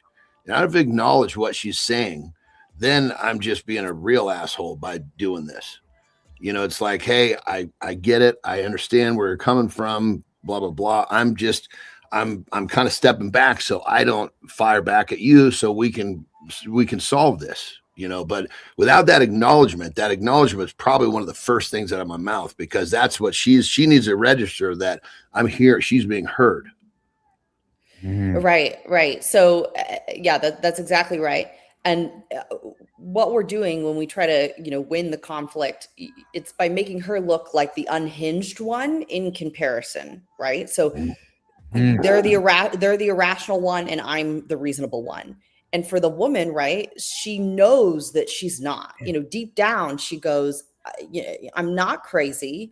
You know, some of these thoughts I have, you know, they are founded in reality. I'm not insane. And she's looking in the mirror a couple of years into this and going, I've lost myself and I hate myself because she also looks back in hindsight and sees this version of her, you know, getting big and getting escalated and getting upset and slamming a cabinet door or saying mean things. And that's not who she wants to be. But I'm telling you, you are not the angel in this equation. You are very much so the fuel that is creating an environment where she has to pay to play like that in order to get some type of engagement from you. John is exactly right. I am not in any way suggesting that you yell back. I didn't say any of that. I wouldn't say any of that. And I don't to my couples. It is about being present. So something as simple as what he said, which is, hey, I'm going to acknowledge what we're talking about, that I hear you, etc. That all counts, right? That's this being present. So it wasn't yelling back. It wasn't matching the energy. That would probably bring her down, but it's going to make her go up if you stay calm, which is really just withdrawal, right? And women find this so particularly infuriating when they can see this in their partner because they can feel it, right? She can feel that your composure is not peace. She can feel that, right? It's superiority. Interesting. The calm she knows isn't you going, I love you, and I want to work this out. The calm is I am above this and you clearly are not. Oh, hanging out with Brianna Bass. Brianna, we got a question from the community from JR. What's going on, JR? Good to have you on the show this morning. So JR's like, when our partner throw a bunch of furious fire at me, my choice of words, brother, I feel like I need to step back and decompress, unpack what she said to make sense of it. I might even need to go for a walk and collect my thoughts. So, Brianna, would you agree with Keith and John going for a walk, or JR? Or is that like, to you, the partner going, what the fuck? I want to engage with you right now. Why are you walking away from me? Yeah, don't include me in the going for the walk right there. Brianna? Yeah, I would say that there are two things to his answer. So, and they're both yes. So everything he said is completely fine. But one, if you need, that's very common also, especially in men, where they're going like, it's common that women are more articulate. And are more articulate specifically about their feelings and their experience in something, right? So she's coming at you with this stuff and you're going, oh shit, I don't even know all of the tit for tat answers here. And I don't even know the rebuttals and I don't even know how to show up in this way. My nervous system is flooded and, am I going to make it worse? Right? So great. Totally common. Fair enough. So the presence would be, hey, I need some time on this, or I am hearing what you're saying. I'm listening. I'm attuned in this conversation. I'm here with you, but we'll circle back to oh God, please don't say circle back. We'll get back to this evening or tomorrow or something like that. Or he can announce, like John was saying, he announces that his silence right now is not withdrawal, a lack of respect, or certainly not a lack of concern.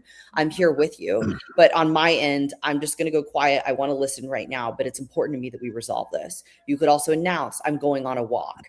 So yes, everything he said is completely fine with the context provided to your partner. But the second piece I would say for him is he does need to do some inner work to know, why does he need to escape? Why does he need to go do a walk? It's okay that he does, but he needs to understand why. And he needs to teach his partner about himself. That is his responsibility, to teach her, this is how I emotionally process. This is how I show up in fights. This is when we get into conflict, what that experience is like for me. This is what the walk does for me. It's his responsibility to teach her about himself.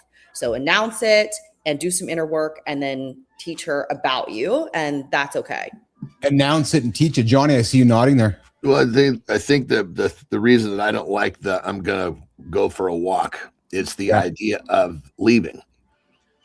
Yes, because she's, if there's a connection between her blowing her top and me fucking vacating, that doesn't, for me, that doesn't show support. If I'm flip side, if I lost my shit and she wants to leave, that doesn't make it better for me. If anything, it makes me feel fucking worse. So, and in these situations, sometimes if Terry gets too escalated, I'll just say, hey, and she's usually actually sometimes beats me to this punch. She's just like, you know what, let's just cool it on this for the moment.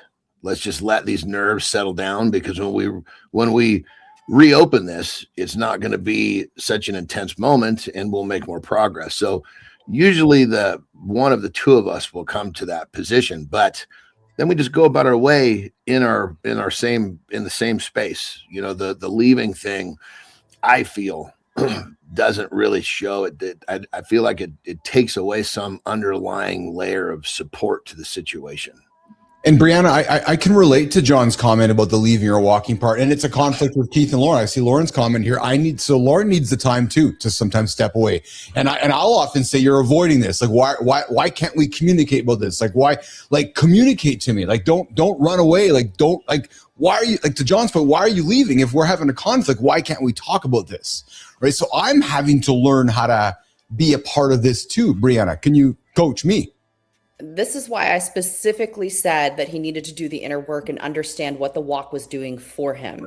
Because for him, yes, in the scenario of the guy that was going on the walk. Yeah. Because here's the thing, right? The walk can very easily land as abandonment to her and neglect and right, taking this sort of pulling this escape hatch. Well, because that's why. So if I can interrupt, because that's how I have felt in my early years with Lauren, when she's like, I got to go for a walk. I'm like, well, what the hell? I feel like I'm being abandoned. Like, we're in a conflict. You going for a walk right now? I understand, Brianna, now how it all works. But in the early days, I was like, dude, why aren't we going through this right now? Yeah, it absolutely reads at abandonment, and it also reads as immaturity, right? How come I can stand here and be in this and Yes, you yes, can't, yes, right? yes.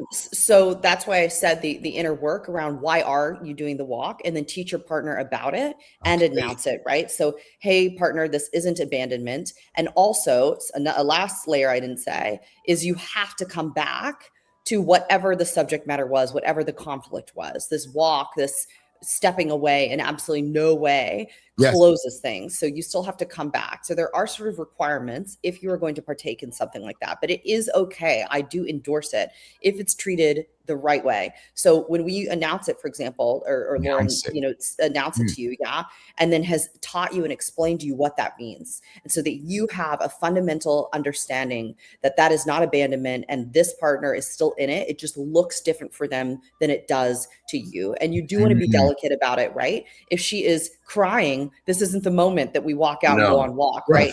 Right. Yeah. No, right. So Yeah. you got to use some critical thinking and some good old fashioned common sense with this stuff. Yeah. But I do have a lot of couples where one party does feel like they need to separate themselves, come back, and that is fair. It is pretty common, and that's okay when it's handled right. Yeah.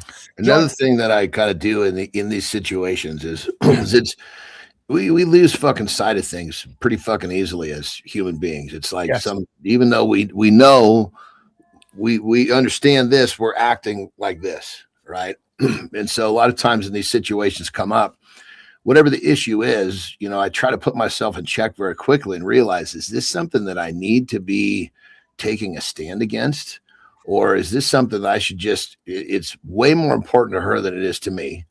I'm, for whatever reason, acting like this when I feel like this, and just realize I don't need to be right.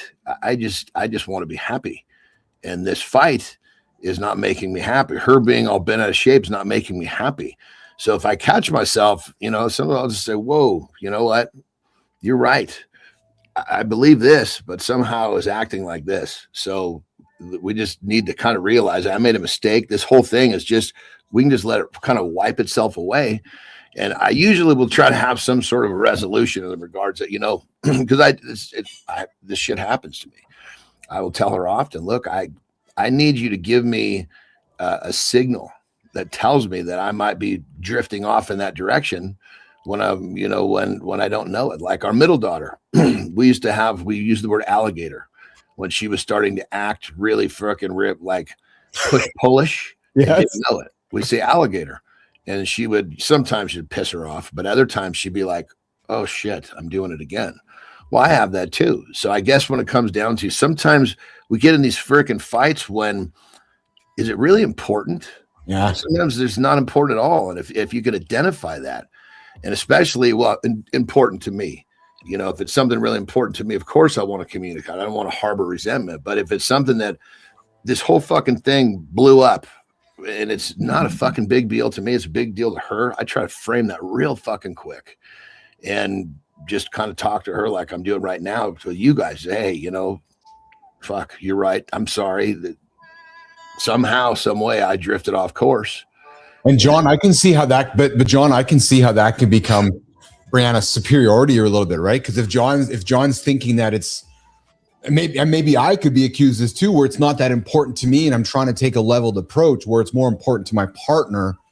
I can see how that whole, it's not important to you, and then all of a sudden I can see you nodding that superiority kind of sneaks in. Think like not so think of like perfect example, like when not important, meaning like it's not that I don't care. It's something that in many cases for Terry and I, when we get in some sort of a beef, it's because as she says, I go underwater. I get so focused on something, I lose my focus on her.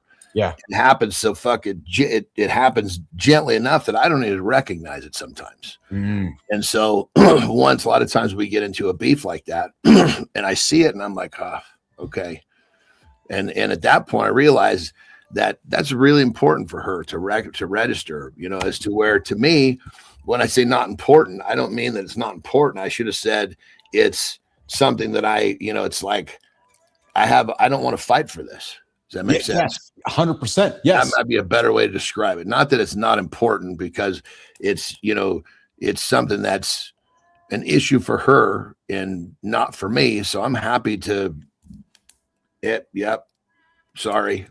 Yeah, and be a part of that conversation. Good morning, everybody. Hang out with Keith and John and Brianna Bass.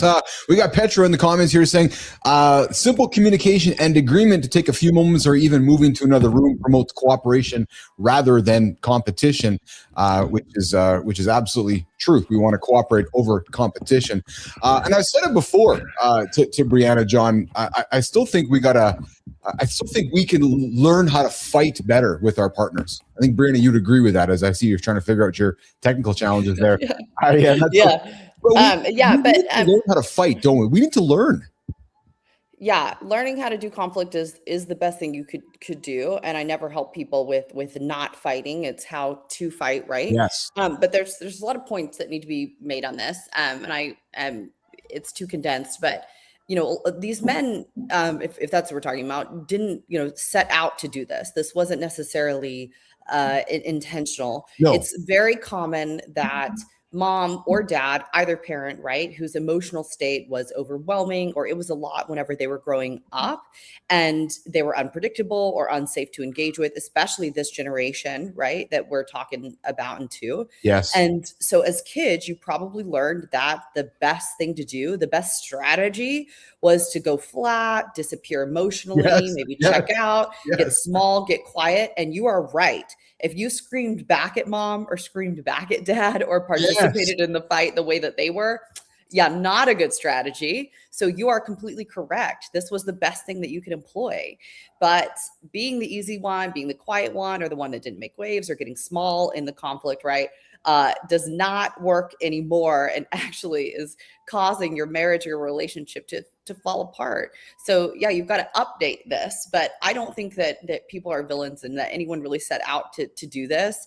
I think a lot of it is a deep-seated root back to some of that strategy that worked when we were little. I can personally identify with that. So when my mom got angry and went off, the smaller I became, the conflict, if I were to participate, would be 10 minutes, and without it, let's say 5 minutes. So here we are in our adult later years withdrawing. So as we wrap this up, the biggest thing I took away from this, you guys, is, Johnny, I love that you announce it. Hey, Brianna, announce it.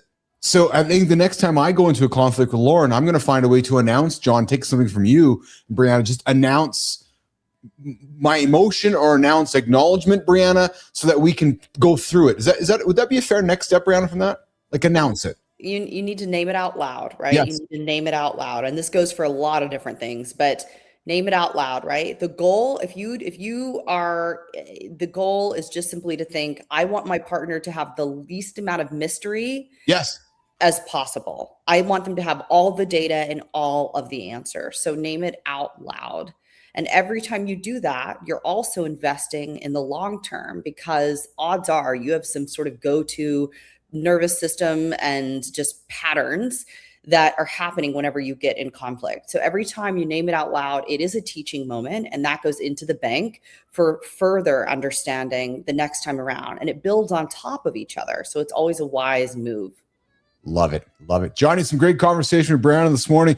We always like to throw it back to some vintage spots here. Jimmy, what do you got for us this morning? What are we going to go back to this morning on the big show we call Mornings in the... Oh, yes, a day in the 1980s.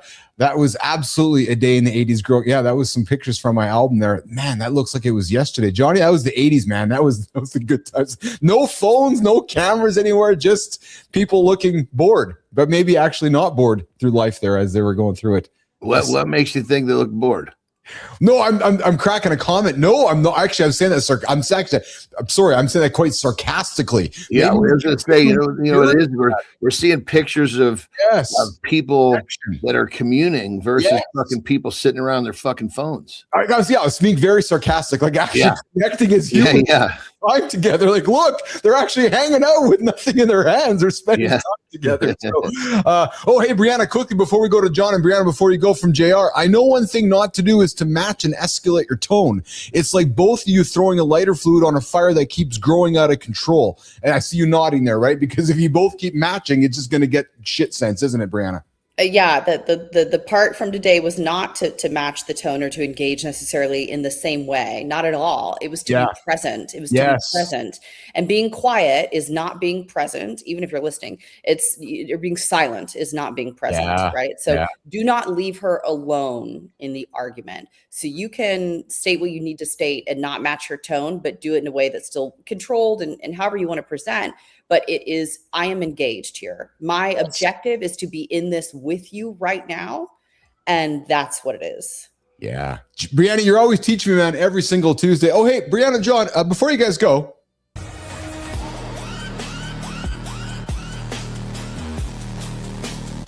Hey, John, before you go, did you see that midwife class clip? I swear the mannequin just had a more dramatic birth than my ex's apology tour. Bro, it's a full-on delivery. Legs up, baby doll sliding out, students staring like, welp, that escalated. I flinched and I'm not even pregnant. The caption is just, Like, yeah, OMG is the official medical term for why is this so real and why am I sweating? Comments are pure chaos. Half the internet praising moms. The other half like, I thought this was real and I almost threw my phone into the ocean. Also, the baby doll comes out like it's late for a meeting. No warm-up, no intro, just surprise, bitch. That's how life starts? Hey, John, if this is the practice version, what the hell is the final exam? And why do I suddenly want a vasectomy and a miracle at the same time?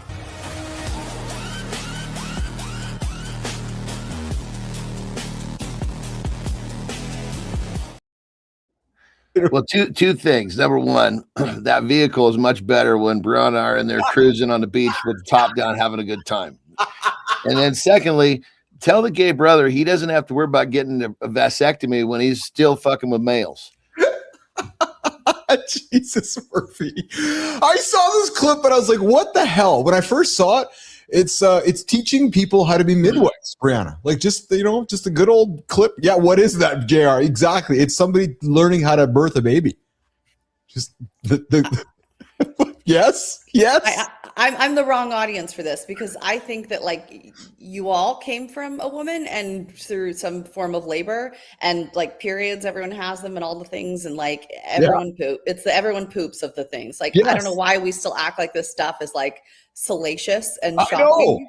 It's the tale as old as time. Like literally, it's so true though. So agree. I found it because it was like there's a mannequin birthing a plastic mannequin. That's what. But I'm with you, Brandon. It's like we all spread our legs and have kids. We produce humans, but this was like that. Okay, there's a plastic mannequin producing a plastic mannequin. There you go.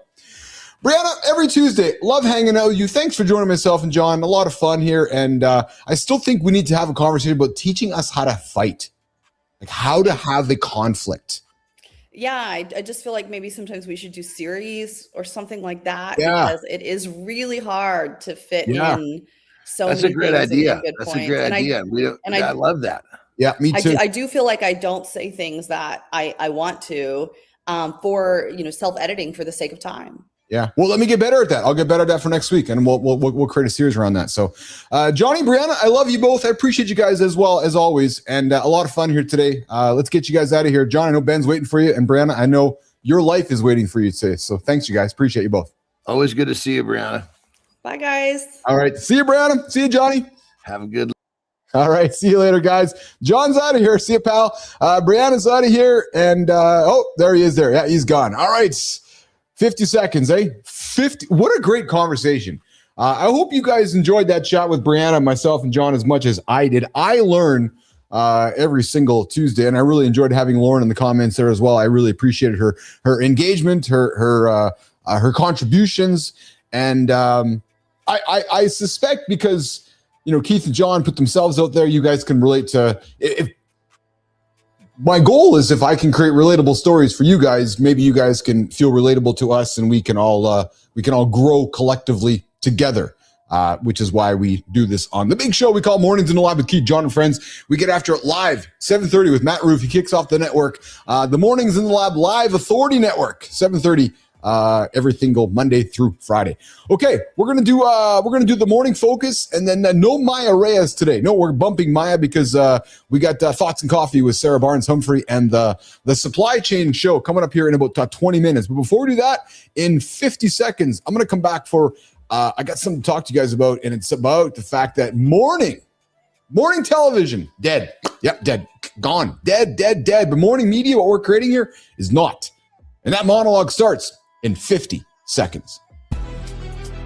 Morning television's dying. Morning ritual isn't. If we don't rebuild the room, someone else will. Comfort isn't trust. Familiar is incredible. People can feel when we're reading lines instead of reading the moment. We call it changing tastes. That's a dodge. We got safer. We stopped taking responsibility for the energy. That safety costs us attention. It costs us respect. It teaches our kids that showing up means performing, not leading. AI can support the pace. It can't supply the spine. The job is still human judgment in real time. We don't win mornings with polish. We win with presence people can borrow. Give them clarity, and they'll give us return. This isn't a reboot. It's a standard. Keith's about to name what the new morning requires and why it matters.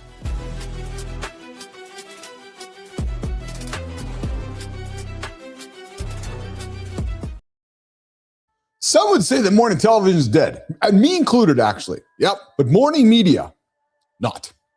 Nope. No, morning media is not dead. I think it's actually stronger and could potentially be stronger than ever, which is why we are so committed to what we are building here on Mornings in the Lab with Keith, John, and Friends. And you know, I know all of us grew up with morning television and morning media and morning radio and all of that morning stuff that we are trying to reproduce here on Mornings in the Lab with Keith, John, and Friends. Get my notes in front of me here. But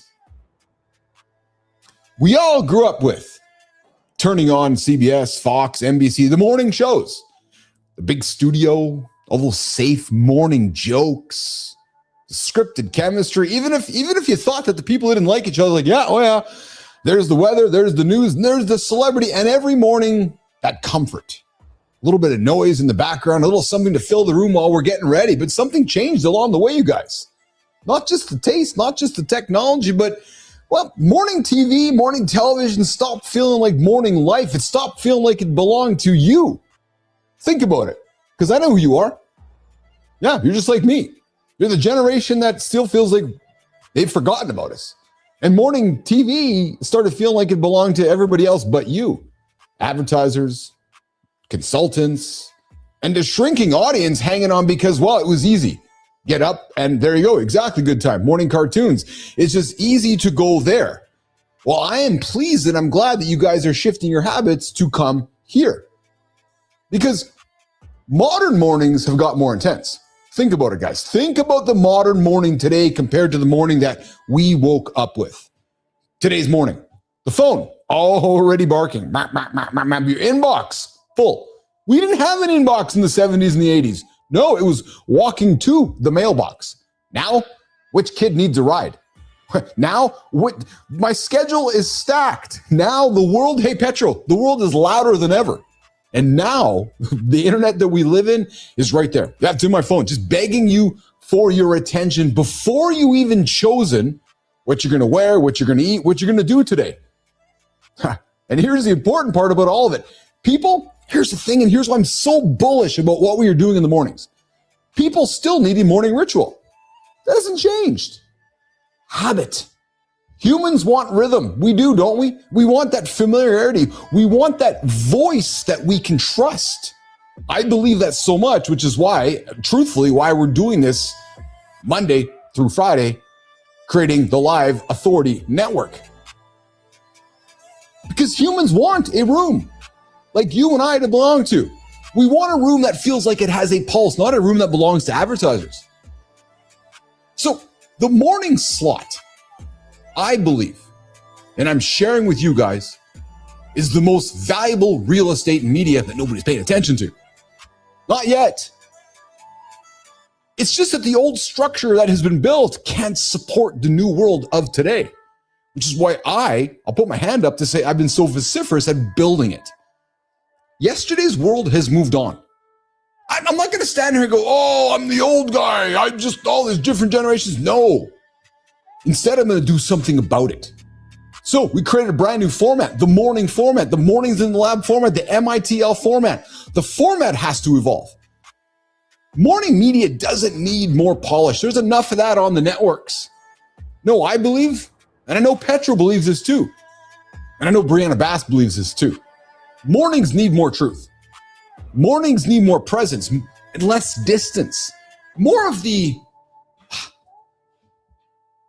community. Less of the, Everything is fine. Hey, Jimmy, everything is fine. And less of the fake bullshit. Less of the, oh man, morning TV has turned into corporate cadence. Have you watched it lately? Yeah, it's like the modern viewer can smell the performance. They can smell when the hosts are reciting all of the scripted crap from the sponsors. And I'm thinking they can even feel when a show is designed by a committee. Every morning show that I have witnessed as of late has become vanilla. They can tell when a conversation is safe because the contracts are, oh, we can't say that. Oh, we can't say that. Hey, Petro, we can't say that because we're going to offend somebody. Well, here's my thoughts. Morning media, I hope, I'd like, I prefer, I suggest, I want morning media to feel alive again. That is what we are trying to do on this show. Daily. Create life. And alive means it's happening right now. Live in front of you, daily. And alive means that the host can think. We can react in real time, not with somebody putting something in our ear because the corporate lawyer said we couldn't see it.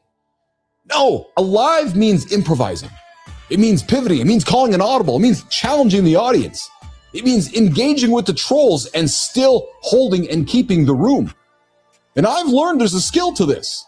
And alive means the show has movement, segments, surprises, interaction, recurring bits, running jokes, the callbacks, the stuff that we do here daily. And alive means the audience feels, you feel like you're a participant, not just a spectator. Have you guys watched morning TV lately? Have you engaged with morning television lately? Have they engaged back with you lately? No. Alive also means that AI, that everybody's so afraid of in the entertainment industry, is in the room, here. Not pretending to be in the room. AI, yeah, it's going to power production. It's going to pull reference. It's going to throw in a character. It's going to help you create pace. It's even going to make the show smarter, but it can't replace the human nervous system that we bring live every single day.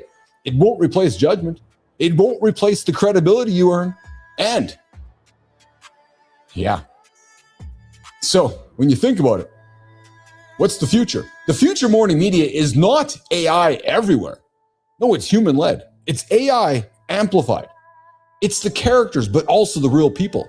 And it's the structure, but also the chaos that we drive every single morning. The unpredictable, predictable chaos that you don't know whether it's coming or going. It's the utility of getting up, knowing that Keith and John and the whole crew are here mornings. People just don't want to be informed in the morning. No. People want to be entertained. They want to feel like they're part of the direction. They want someone to help them frame what matters to start their day. They want a room that says, good time, here's the baseline. Here's what we're paying attention to today. Here's what we're ignoring. Here's what we're laughing at. Here's what we're building. In a world of so many choices, where do you start? Because back in the olden days, morning TV was built to fill time. It was like, hey, wait a minute. We got a few hours in the morning. We can start this morning show pretty cheap and we can help people wake up, and we're going to fill some time in the morning. But here's the thing. Today's morning media, oh baby, on the Mornings in the Lab Live Authority Network, today's morning media will be built to earn your trust. A completely different job. It's harder. Oh fuck, man, it's harder. It's scarier. But it's definitely more rewarding, because when you earn trust in the morning, you, my friend, you become part of someone's life. You become part of someone's habit. And that to me is what fascinates me about so many folks who want to fall back to doing the predictable. I'm doing a podcast next week. No, the easy thing is to start a morning conversation. Join the network. That is ownership. And here's the thing, nation. I'm speaking to all of you in my generation, the generation we call X. Gen X, you, me, we collectively, we are the perfect audience for us. Because we remember yesterday. Yes, but while living in today. We remember carrying families, careers, aging parents, pressure, and we still want a morning anchor without all the corporate bullshit. I know you because I am you. We want presence. We want the humor, the intelligence, And frankly, something that's going to respect your time. So no, I'm not going to stand here being nostalgic on you guys, and I'm also not going to be interested in being cynical, but I'm very optimistic because morning television, look at the stats, dying. But that's fine because morning media is not. The habit, that is alive. And the people building that are building something more powerful than a show. We are building a place, a room, a ritual, a reason for you, for me, for Kai, for Tom, for Brianna, a place to return. And in a world drowning in non-stop content, a world drowning in AI slop everywhere, in a world drowning in misguided trust, returning to a habit that you can trust, like morning media, like mornings in the lab with Keith, John, and friends. Returning's the whole game.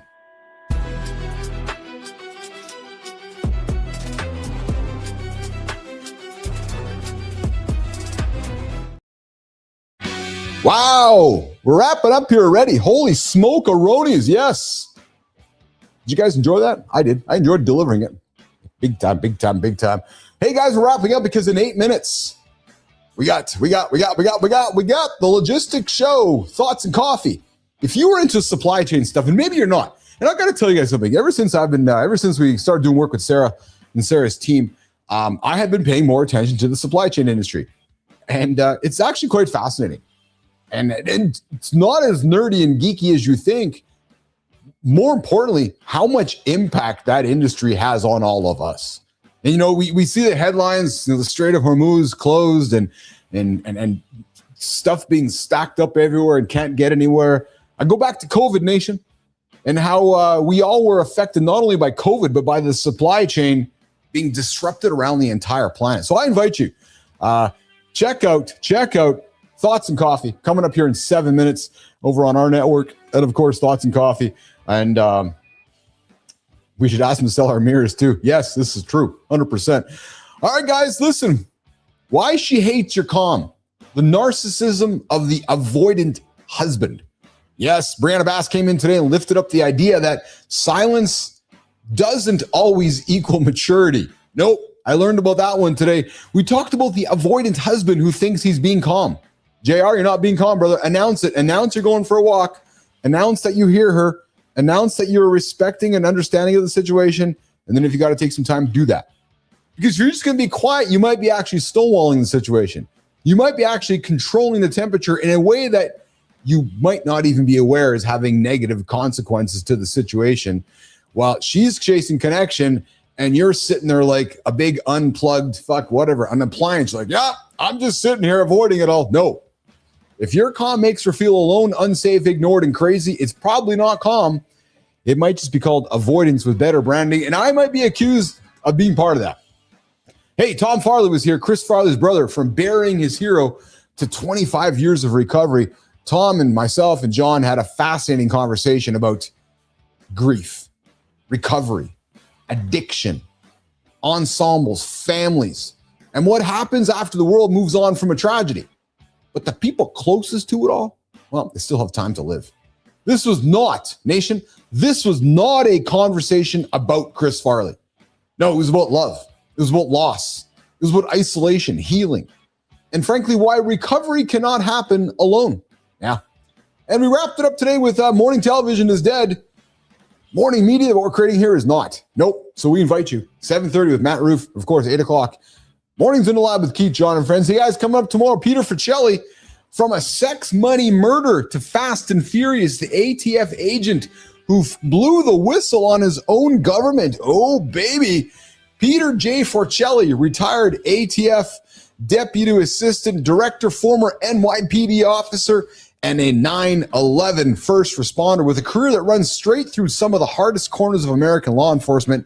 He worked violent crime. He served in ATF leadership. He blew the whistle on the government's Fast and Furious operation. And now he spent years advocating for wrongful conviction, leadership ethics, mental health. This is the guy I'm suspecting, Kai, that does not jaywalk. No, coming up tomorrow, Peter Forcelli. And yes, Tomorrow's topic of the day, stop trying to be your teenager's best friend. Yep.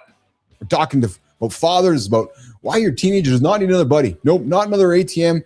They need a parent. They need some boundaries. They need some guidance. So tomorrow, get ready for it. The big show, 8 o'clock, mornings.live, mornings.network. We'll see you in less than 22 hours. Stick around for Sarah Barnes-Humphrey and the rest of the gang. Thoughts and Coffee. I'm wrapping up. I'm Keith Billis, on behalf of John Anderson and the crew. Good morning, everybody. Have a great one. I'm out of here.